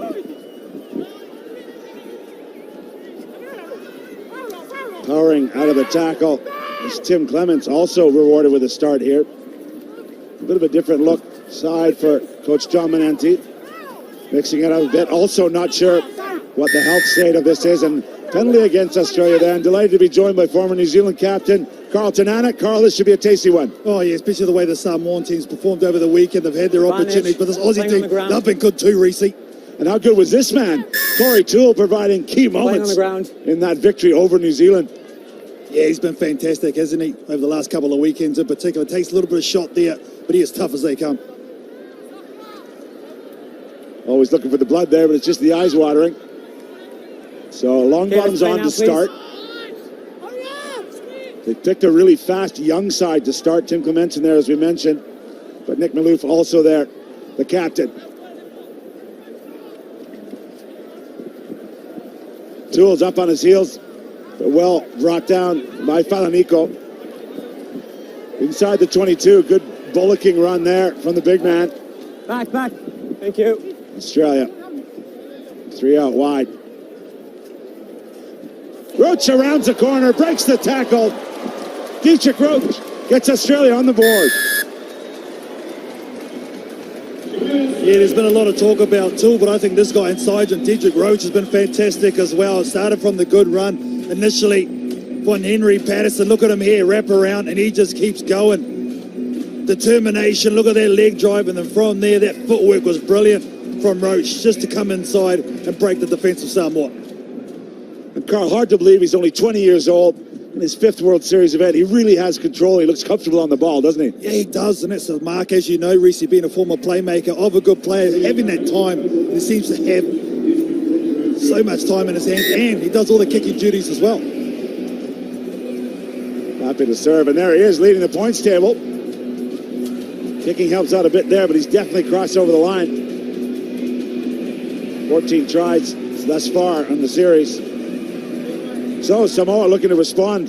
Set off the top, KT. They're a young side. They've come together, but they came a little bit unstuck in their semi-final. Yeah, as you do when you find out under pressure. if your rocks are diamonds, and they'll learn from that. But I think they've got great coaching staff. Chucky Stannard there, really taking these young playmakers under his wing. Off they go. No shortage of power in this side. Again, Falanico. Longbottom wraps him up. Out wide, Purcell. Afasua, so dangerous. Gets it in the hands. Not much room to work with. Off and running. Maliko has been outstanding this week. Another one to the face. Goes to the corner.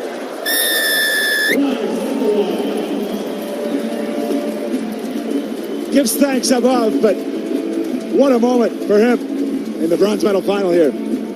Oh, what a moment in this bronze medal final. Two athletes going straight at it. There's the palm at full noise from Maliko. He knows Tool's going to come again, and the timing of that second fin was the one. That is outstanding work for the Samoan winger. A little bit of a statement in that second fin, do you reckon, KT? Oh, 100%, and they've shown it all weekend long. Recently, the confidence and the physicality. Well, there's no question you see Brian Lima in this side. The World Rugby Hall of Famer, still Samoa's most capped player, but just that ruthlessness that I used to have to face on the rugby pitch, and it's a different level. Oh, 100%, and it's the attitude, that mindset, that mental toughness. That's the thing I've seen over the course of the last couple of weekends with this Manu Samoa team. Yeah, we should say this young Samoan team was sort of stranded in Dubai for 3 months in between events. They couldn't get back because of the COVID protocols. Use that time to build as a team, and it's showing here in the bronze final. Backing up hard is Sotuuta. Another sweet moment for the 21-year-old. You speak about their time away in Dubai. I think it's really gelled and helped this team connect on tour. Here's a restart. They've been so good in that facet of play, just battering it back. But look at Sautui Huta. You know what? Going to come to the last defender. Take a seat. Great change of angle there by the number 2. And KT, we saw it in that pool match with New Zealand. It's not disrespect, but they got a confidence and they love just expressing themselves. Yeah, and I think it's been a real secret and a real change in their mindset from the previous regime, and it's really paying dividends for them to look connected. Of course, your old coach Gordon Titchens had to build up this program for many years. 2020, Brian Lima was appointed. On the body. So Tim Clements gets his hands on it. Australia awarded a pen, just trying to get back in this one. They're down 12 points to 7 after that early score.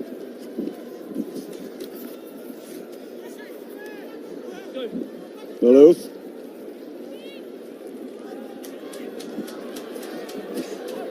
Flirting with the sideline are the men in gold, and they found it. Yeah, great defense covering across here. Line out set. They've been so strong on the edges, the Australian team, with their big ball runners on that occasion. Not going to hand. Desperation. And it's that second tackle right there. Yeah, good spotting by the assistant referee.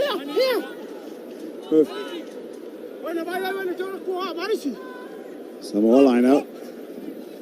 Hopitai in the middle. They're doing the basics really well. There's the late drop to Maliko again. Oh, the speculative pass, but it goes to hand. Everything's going their way right now. Looping around. Soituita.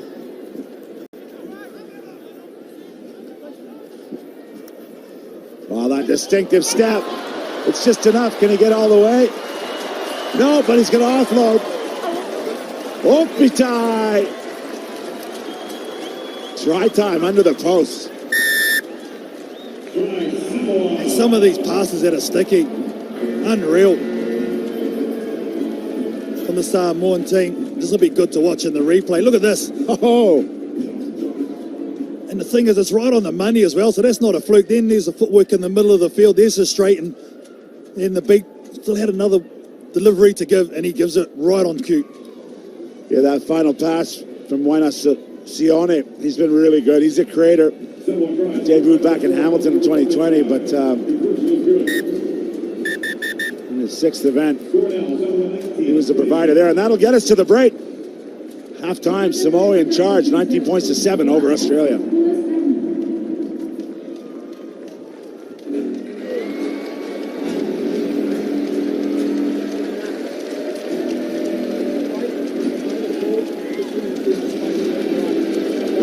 course, is the bronze medal final. Still that gold medal match to come here at BC Place. The champions from last week in Singapore, 21 minutes. You can see the Fijians, the flying Fijians, under Ben Gollings, up against the South American representatives here. Argentina, Santiago Gomez Cora. So pumped when his team won the semi-final. Dying for that opportunity to go up against Fiji.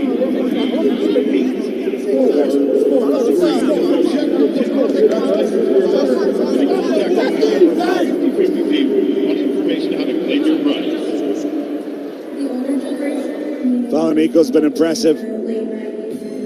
Real test of the fitness, too, of the Samoan side. Lots of support here on the west coast of North America. Some of them, I think, switch from Fiji to Samoa when it suits them. Oh, 100%. But massive Polynesian support here in the North Americas.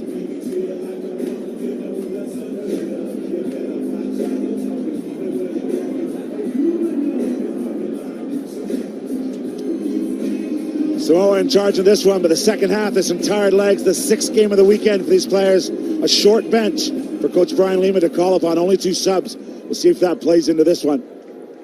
High kick, tap down, Aussie side, and they get their hands on it. And the danger man does. Toole, off he goes. Longbottom's with him. He's backing up. Is he going to use him? No, he goes wide. Malouf, a nice line right through the middle. That's great rugby. Tim Clement spots the hole. Important strike at the beginning of the second half for Australia. Yeah, that's great comms from Maurice Longbottom. He's told his skipper, hit the midfield because the line's coming, and Malouf delivers. Here he is, the guy at the moment, Corey Till, sums up the situation pretty well. Knows they've got defence converging on him, so he dumps it out, and then what that does is give Nick Malouf time, and there's the pass. And that nice outside-in run from Clements. Yeah, no panic from the veteran Malouf there. Knew that the Samoans were disorganizing defense. And that try with the conversion has got them within 5. And this Australian team, we know, Reece, after their quarterfinal win, that they will play right to death. They were behind against New Zealand. They come back real strong. So looking to do that again and repeat in this bronze final match. Yeah, they played some sublime rugby at moments in Singapore, but couldn't get to that final. We're in the bronze here. They've got 2 silvers and a bronze already this season to show. They'd like to add another bronze to that. But Samoa have a few things to say about it, deep in their own end.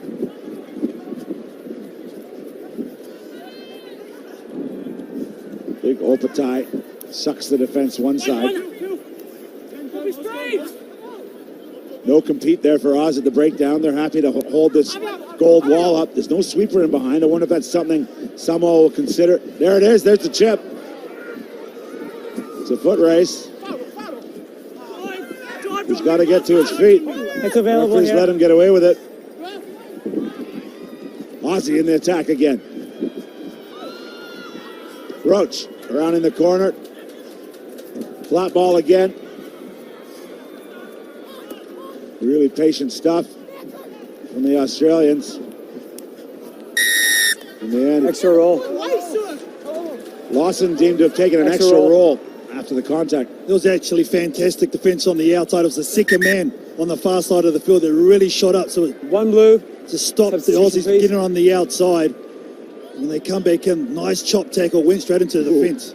5 gold. Substitution, please. Not a ton of rap there from Falanico, but he got the job done. He got the call. Nathan Lawson's been a bit of an impact man off the bench as Clements will get a rest after his big try to get Aussie back into this one.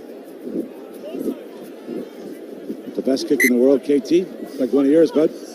Mine would have went backwards, Reece could have wiped it, but they've got to the touchline. That's the main thing from Purcell. They get the throw in. 2 and 2, please. We'll be able to work from set piece. 3 months in Dubai training. This is the type of thing they were working on. On his own player. At the front.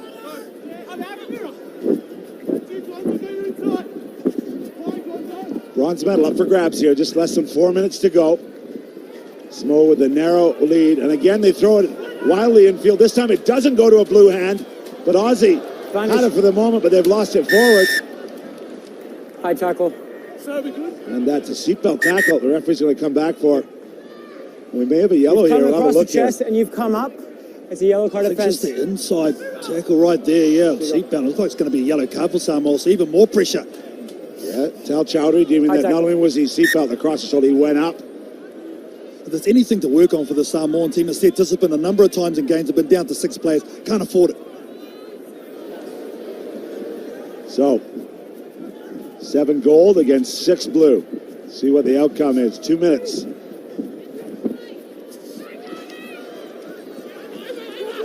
Well, 3 Samoans over there in the 5-meter channel. They better win this ruck, and they do. On the ball, holding on. And they go quick here, Reese. Positive play. Sione driving traffic again. Keeping that ball in hand, always offering. There's 2 men if they can get it through the hands. Show and go. Maybe should have gone out wide. Power running from Maliko. Plucky bunch, these Samoans. They're coming back again. Otuuta is brought down on the 22. Samoa happy for the moment just to regroup. Oh, great defense against the counter ruck by the big man. I think that's Maliko just hanging in there and taking the hits for the boys. Against the grain. Balaniko has it. He hits Maliko out wide. Oh, play on. Play on, said the ref. The crowd thought there was something up there, but play on. Again, 11. Happy to play tight here. Purcell. Scrum half roll. Dancing around. Looked up to see there's only 5 other blue jerseys on the park. Well, they're doing a great job. Now the tip through for himself as he run out of the play. Play on, says the ref. Lawson got away with it there, and he's always got a hands on the ball. 8's off his feet. Ooh, maybe a bit of a makeup call, but Small will get the ball back. Oh, he knew straight away, did Gonzalez, that he went off his feet. And they've been calling that all weekend long, but Samoa, energy-sapping stuff, using the contact to try and keep possession. Here's the chip in behind. They don't have to shift. There was nothing wrong with that. So the ensuing ruck, they just go off their feet right here. Time off, please. It's a shame for the Australia. Right there. Just talk through some of our fans, maybe newer to sevens. What does that defender have to do, and what is he not allowed to do in terms of that blocking role? Well, the guy coming in as a second player, the Bridger, they call it on the attack. They have to contain their feet. He went straight off his feet and stopped the defending player having a chance of getting that ball. That's why they got the turnover and the penalty. Explanation, a couple of handling errors there for the Swans, but they still got the lead for the moment. And those line breaks, impressive. Aussie putting in the work on defense and 11 tackles today. No, time's off. Here we go. Time is off. Just over a minute and a half to play.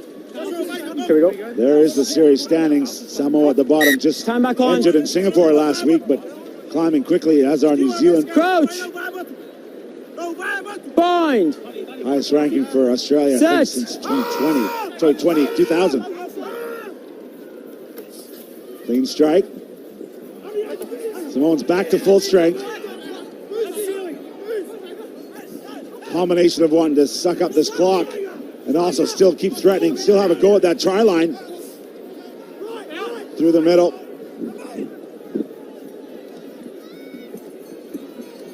Oh, there's a high contact. Under the shoulder. Under the shoulder, said the ref. Head went back. Oh, smart rugby here, just pounding away, not those high-risk passes. There's the step. Is it enough to go around? No, he's funneling the touch. India, Sotuiota almost had it done. Desperate here from Darby Lancaster. He has saved the Australians. Two gets done easily, but this one here, the number 6 comes across. And Samoa finally up to their 7, but Australia deep in their own quarter. Need something here. Could that be the action that gets Australia their hands on the bronze medal? They're going to have a line out here. Gentlemen, open up. They got to go the length of the pitch, though, KT.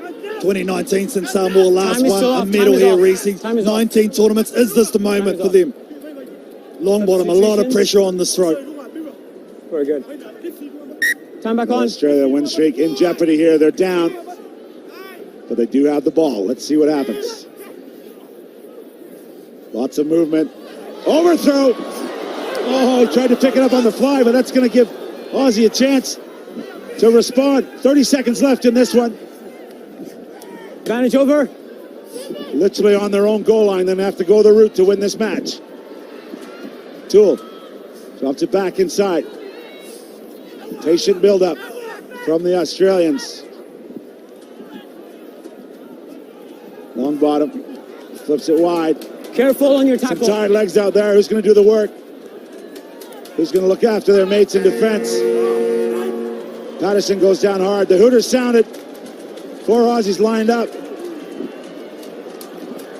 You got to think this man might play a part in success if Aussie are going to lift the bronze. Hutchison through the middle. The show and go. He got 100 earlier in the tournament. All they need is 1 right now. No. Australia. They've worked 80 meters upfield. They got 20 to go. Good work at the breakdown, securing possession. Phase after phase. Hutchison has Patterson outside him. Short ball. Patterson knows what his role is. It's exactly that. The lungs are burning right now. The legs are burning. Longbottom looks to go for himself down the middle. He hits Lawson. Gets to the line. Nathan Lawson with the dagger.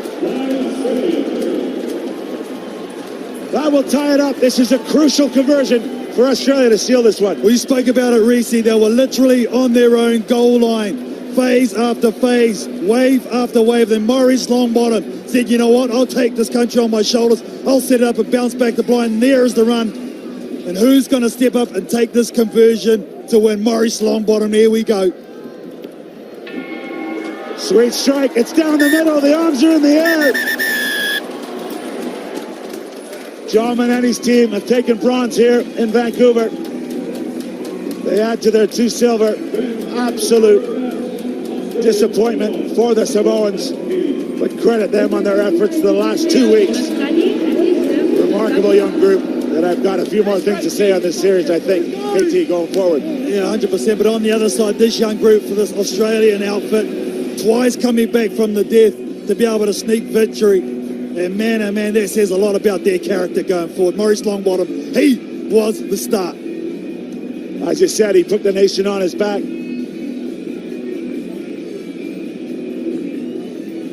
Happy boys.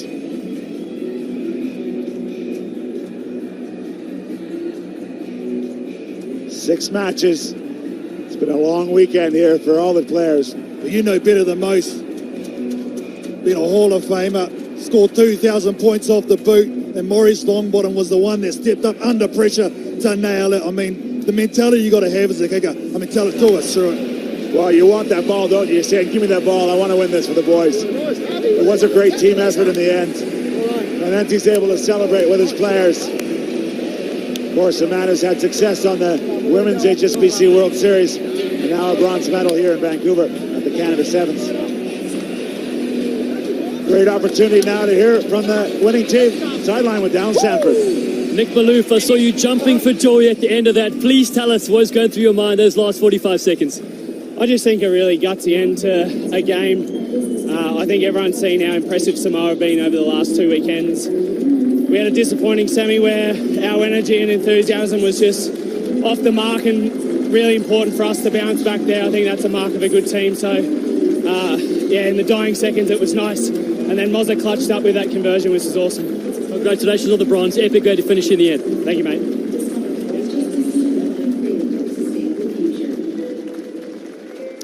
And then there were 2. It is Fiji against Argentina to decide the Vancouver title.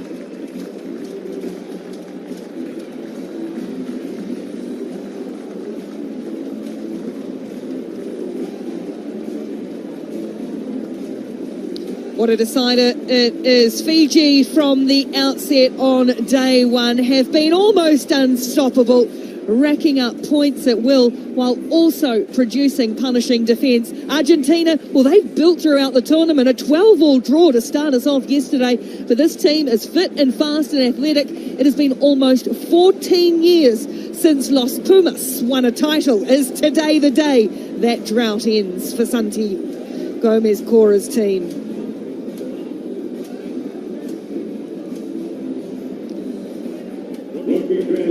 Keep up with all the action here at the HSBC World 7 Series. Download the app by scanning the QR code. All the stats, facts, behind the scenes from our superstars of World 7s available. And many of these supporters, well, one's already got his gold medal around his neck. Is it still to be the case for Fiji today?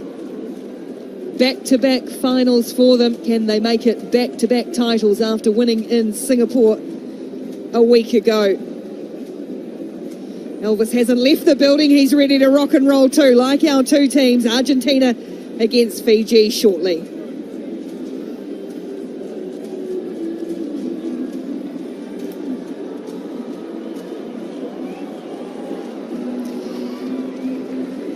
The HSBC World 7 Series Canada in Vancouver has one more match to come. What a wonderful weekend of sevens action it has been. And now we get to see two outstanding teams, Fiji against Argentina in the final.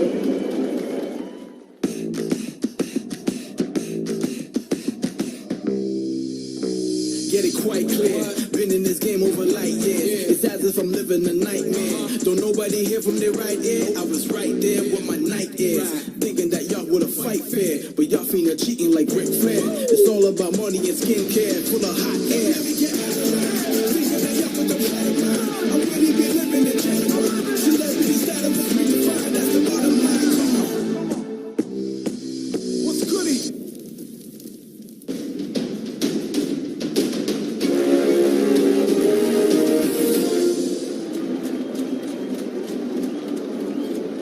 There's nothing quite like two great rugby nations, two passionate rugby nations, and that is what we are about to see in the Vancouver Sevens final here. Fiji against Argentina. Two teams with very different records when it comes to cup titles and cup finals and winning ability, but Argentina, this is a team that has grown and grown in the last few years. Carlton Anna alongside me, have they got enough firepower to take it to Fiji? Oh, no doubt they do, and what gives me confidence in terms of this Argentinian team is the physicality that they bring. They showed it in their quarterfinal and semi-final. Herman, Shelsdale, Mestre, Buzzer and Val is absolutely outstanding. We know about the young star, Monteta, but this Fijian team, well, they have been the gold standard so far in the last couple of weekends, and they have not slipped. They have grown through this tournament this weekend. They are very fit as well, have built as they have gone along. Gaston Revol, the captain, starts on the bench for Argentina. Interesting to see for Fiji. No Wasi and the Fumu out of action for the final. But they have got plenty of other options, plenty of firepower throughout that Fiji lineup. The coaches, two greats of the game as well. Santiago Gomez, quarter for Argentina, and Ben Gollings for Fiji. There's nothing quite like the slow walk out of the tunnel for a final. Usually these sides come charging out. Not for the decider though. It is a short stroll through the flames, side by side, almost eye to eye, face to face, as they line up alongside their national flags.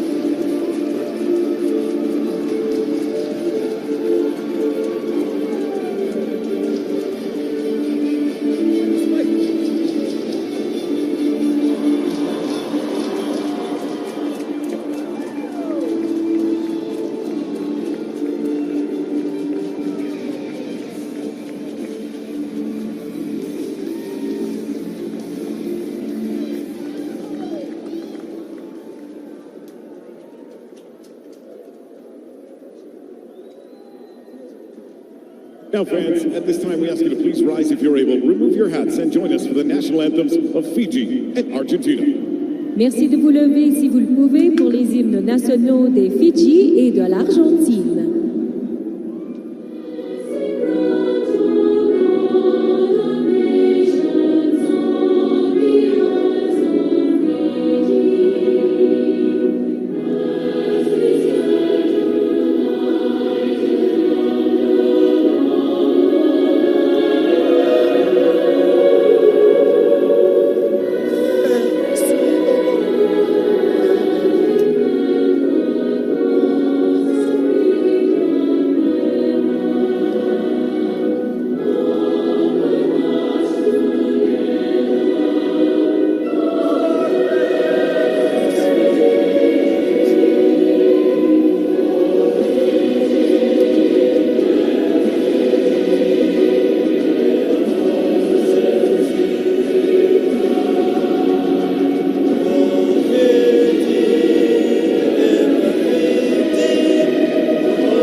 It doesn't matter if you stood there once or you stood there 50 times, whether you sing the words or you absorb the music, the emotion palpable among these two most passionate of nations. And in a sport full of wonderful traditions, this perhaps might be the most special.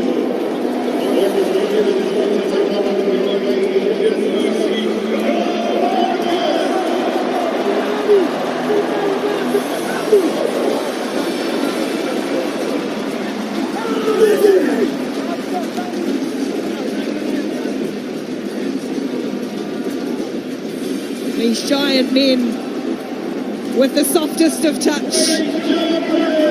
And now they reset and regather Carlton Unna as we are set for the Cup final here in Vancouver. Yeah, I like the way too they just reset their mindset after that, all the emotion, and two very emotional anthems as you spoke about from these two very staunch countries.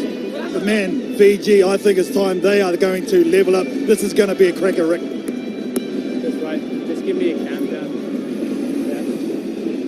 Can't hear you, Pacho. Just test me. There we go. Thank you. These players and between the two coaches who battled on the field as well.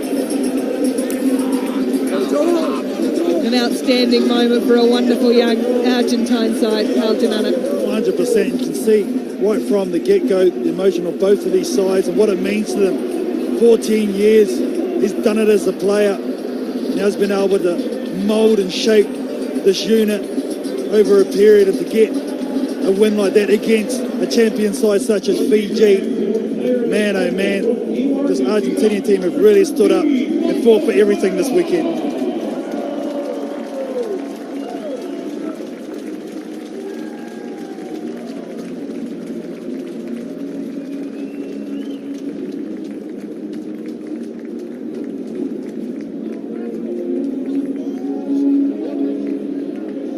Yes, it's done.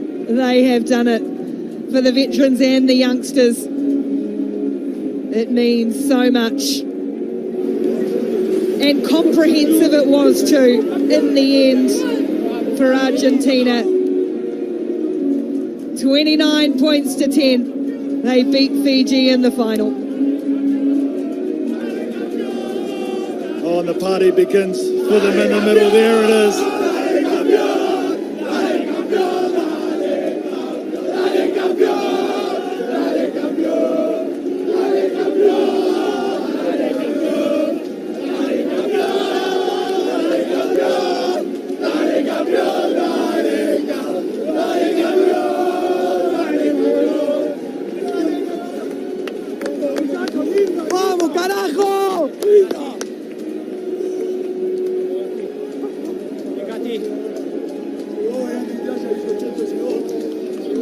Let's get to Dylan Stanford, who has with him the coach of Argentina, Santiago Gomez-Cora. Santiago, the final whistle went in this game.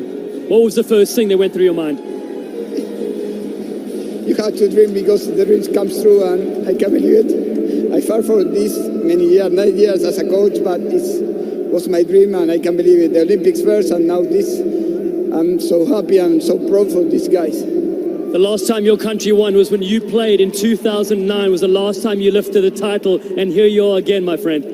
Yes, I'm very happy. I did it as a player, and my dream after as a player is do it as a coach, and now this dream comes true, as I told you. So, but I'm very happy to do it right now. We worked very hard to arrive here, so, and the player gave everything every day in Argentina here in all the tournaments. It's not easy for us. We have a lot of trials, but it's enough. We won. Santi, go and enjoy the win with your team, my friend. An absolutely brilliant display. Thank you very much, my friend. And the last time it was against you.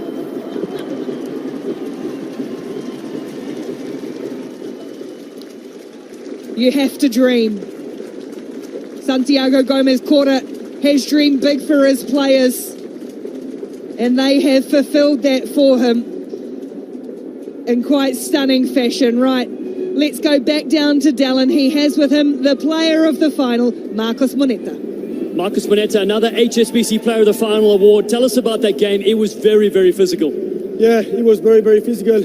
We knew that Fiji has very strong attack, so we defended, we control, we defend like we defend with Australia, so it was a tough final, but very happy that we win it.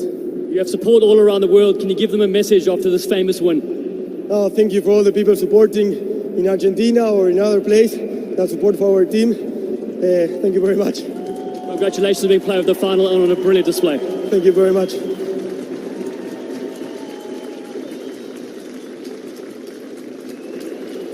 He scores them, he sets it up. Marcos Moneta, player of the final.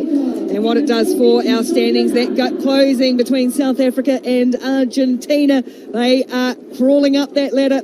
Los Pumas and playing with a huge amount of confidence as well. Fiji go up one place, as do New Zealand as well. And our player tracker, DHL Impact player here, and Kamaniele Rasaku mentioned in the final. Bit of an unsung hero for Fiji, absolutely outstanding as well. Jordan Conroy, Corey Toole, the try scorers, and there's Marcos Moneta down the bottom too. He has impact across the park.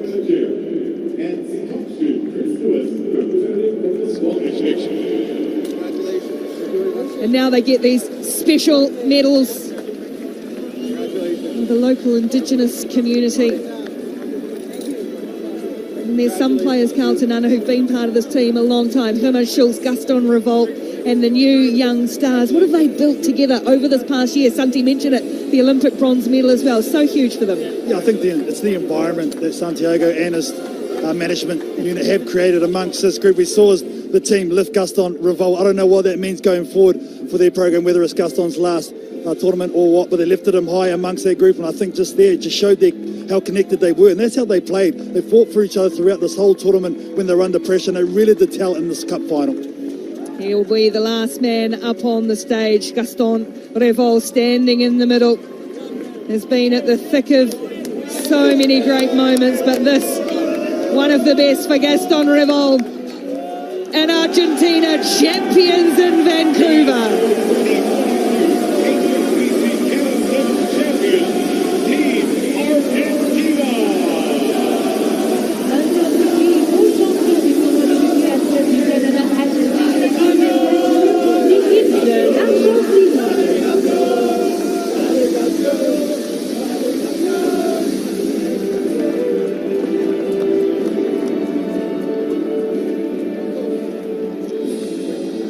There to capture it all, the coach looking through his phone as well to get these last moments. My Spanish is a little bit rusty, but I guess campeones, champions, Argentina in Vancouver. What a way to finish a wonderful weekend of Sevens rugby. The HSBC World 7 Series continues to shine all around the world.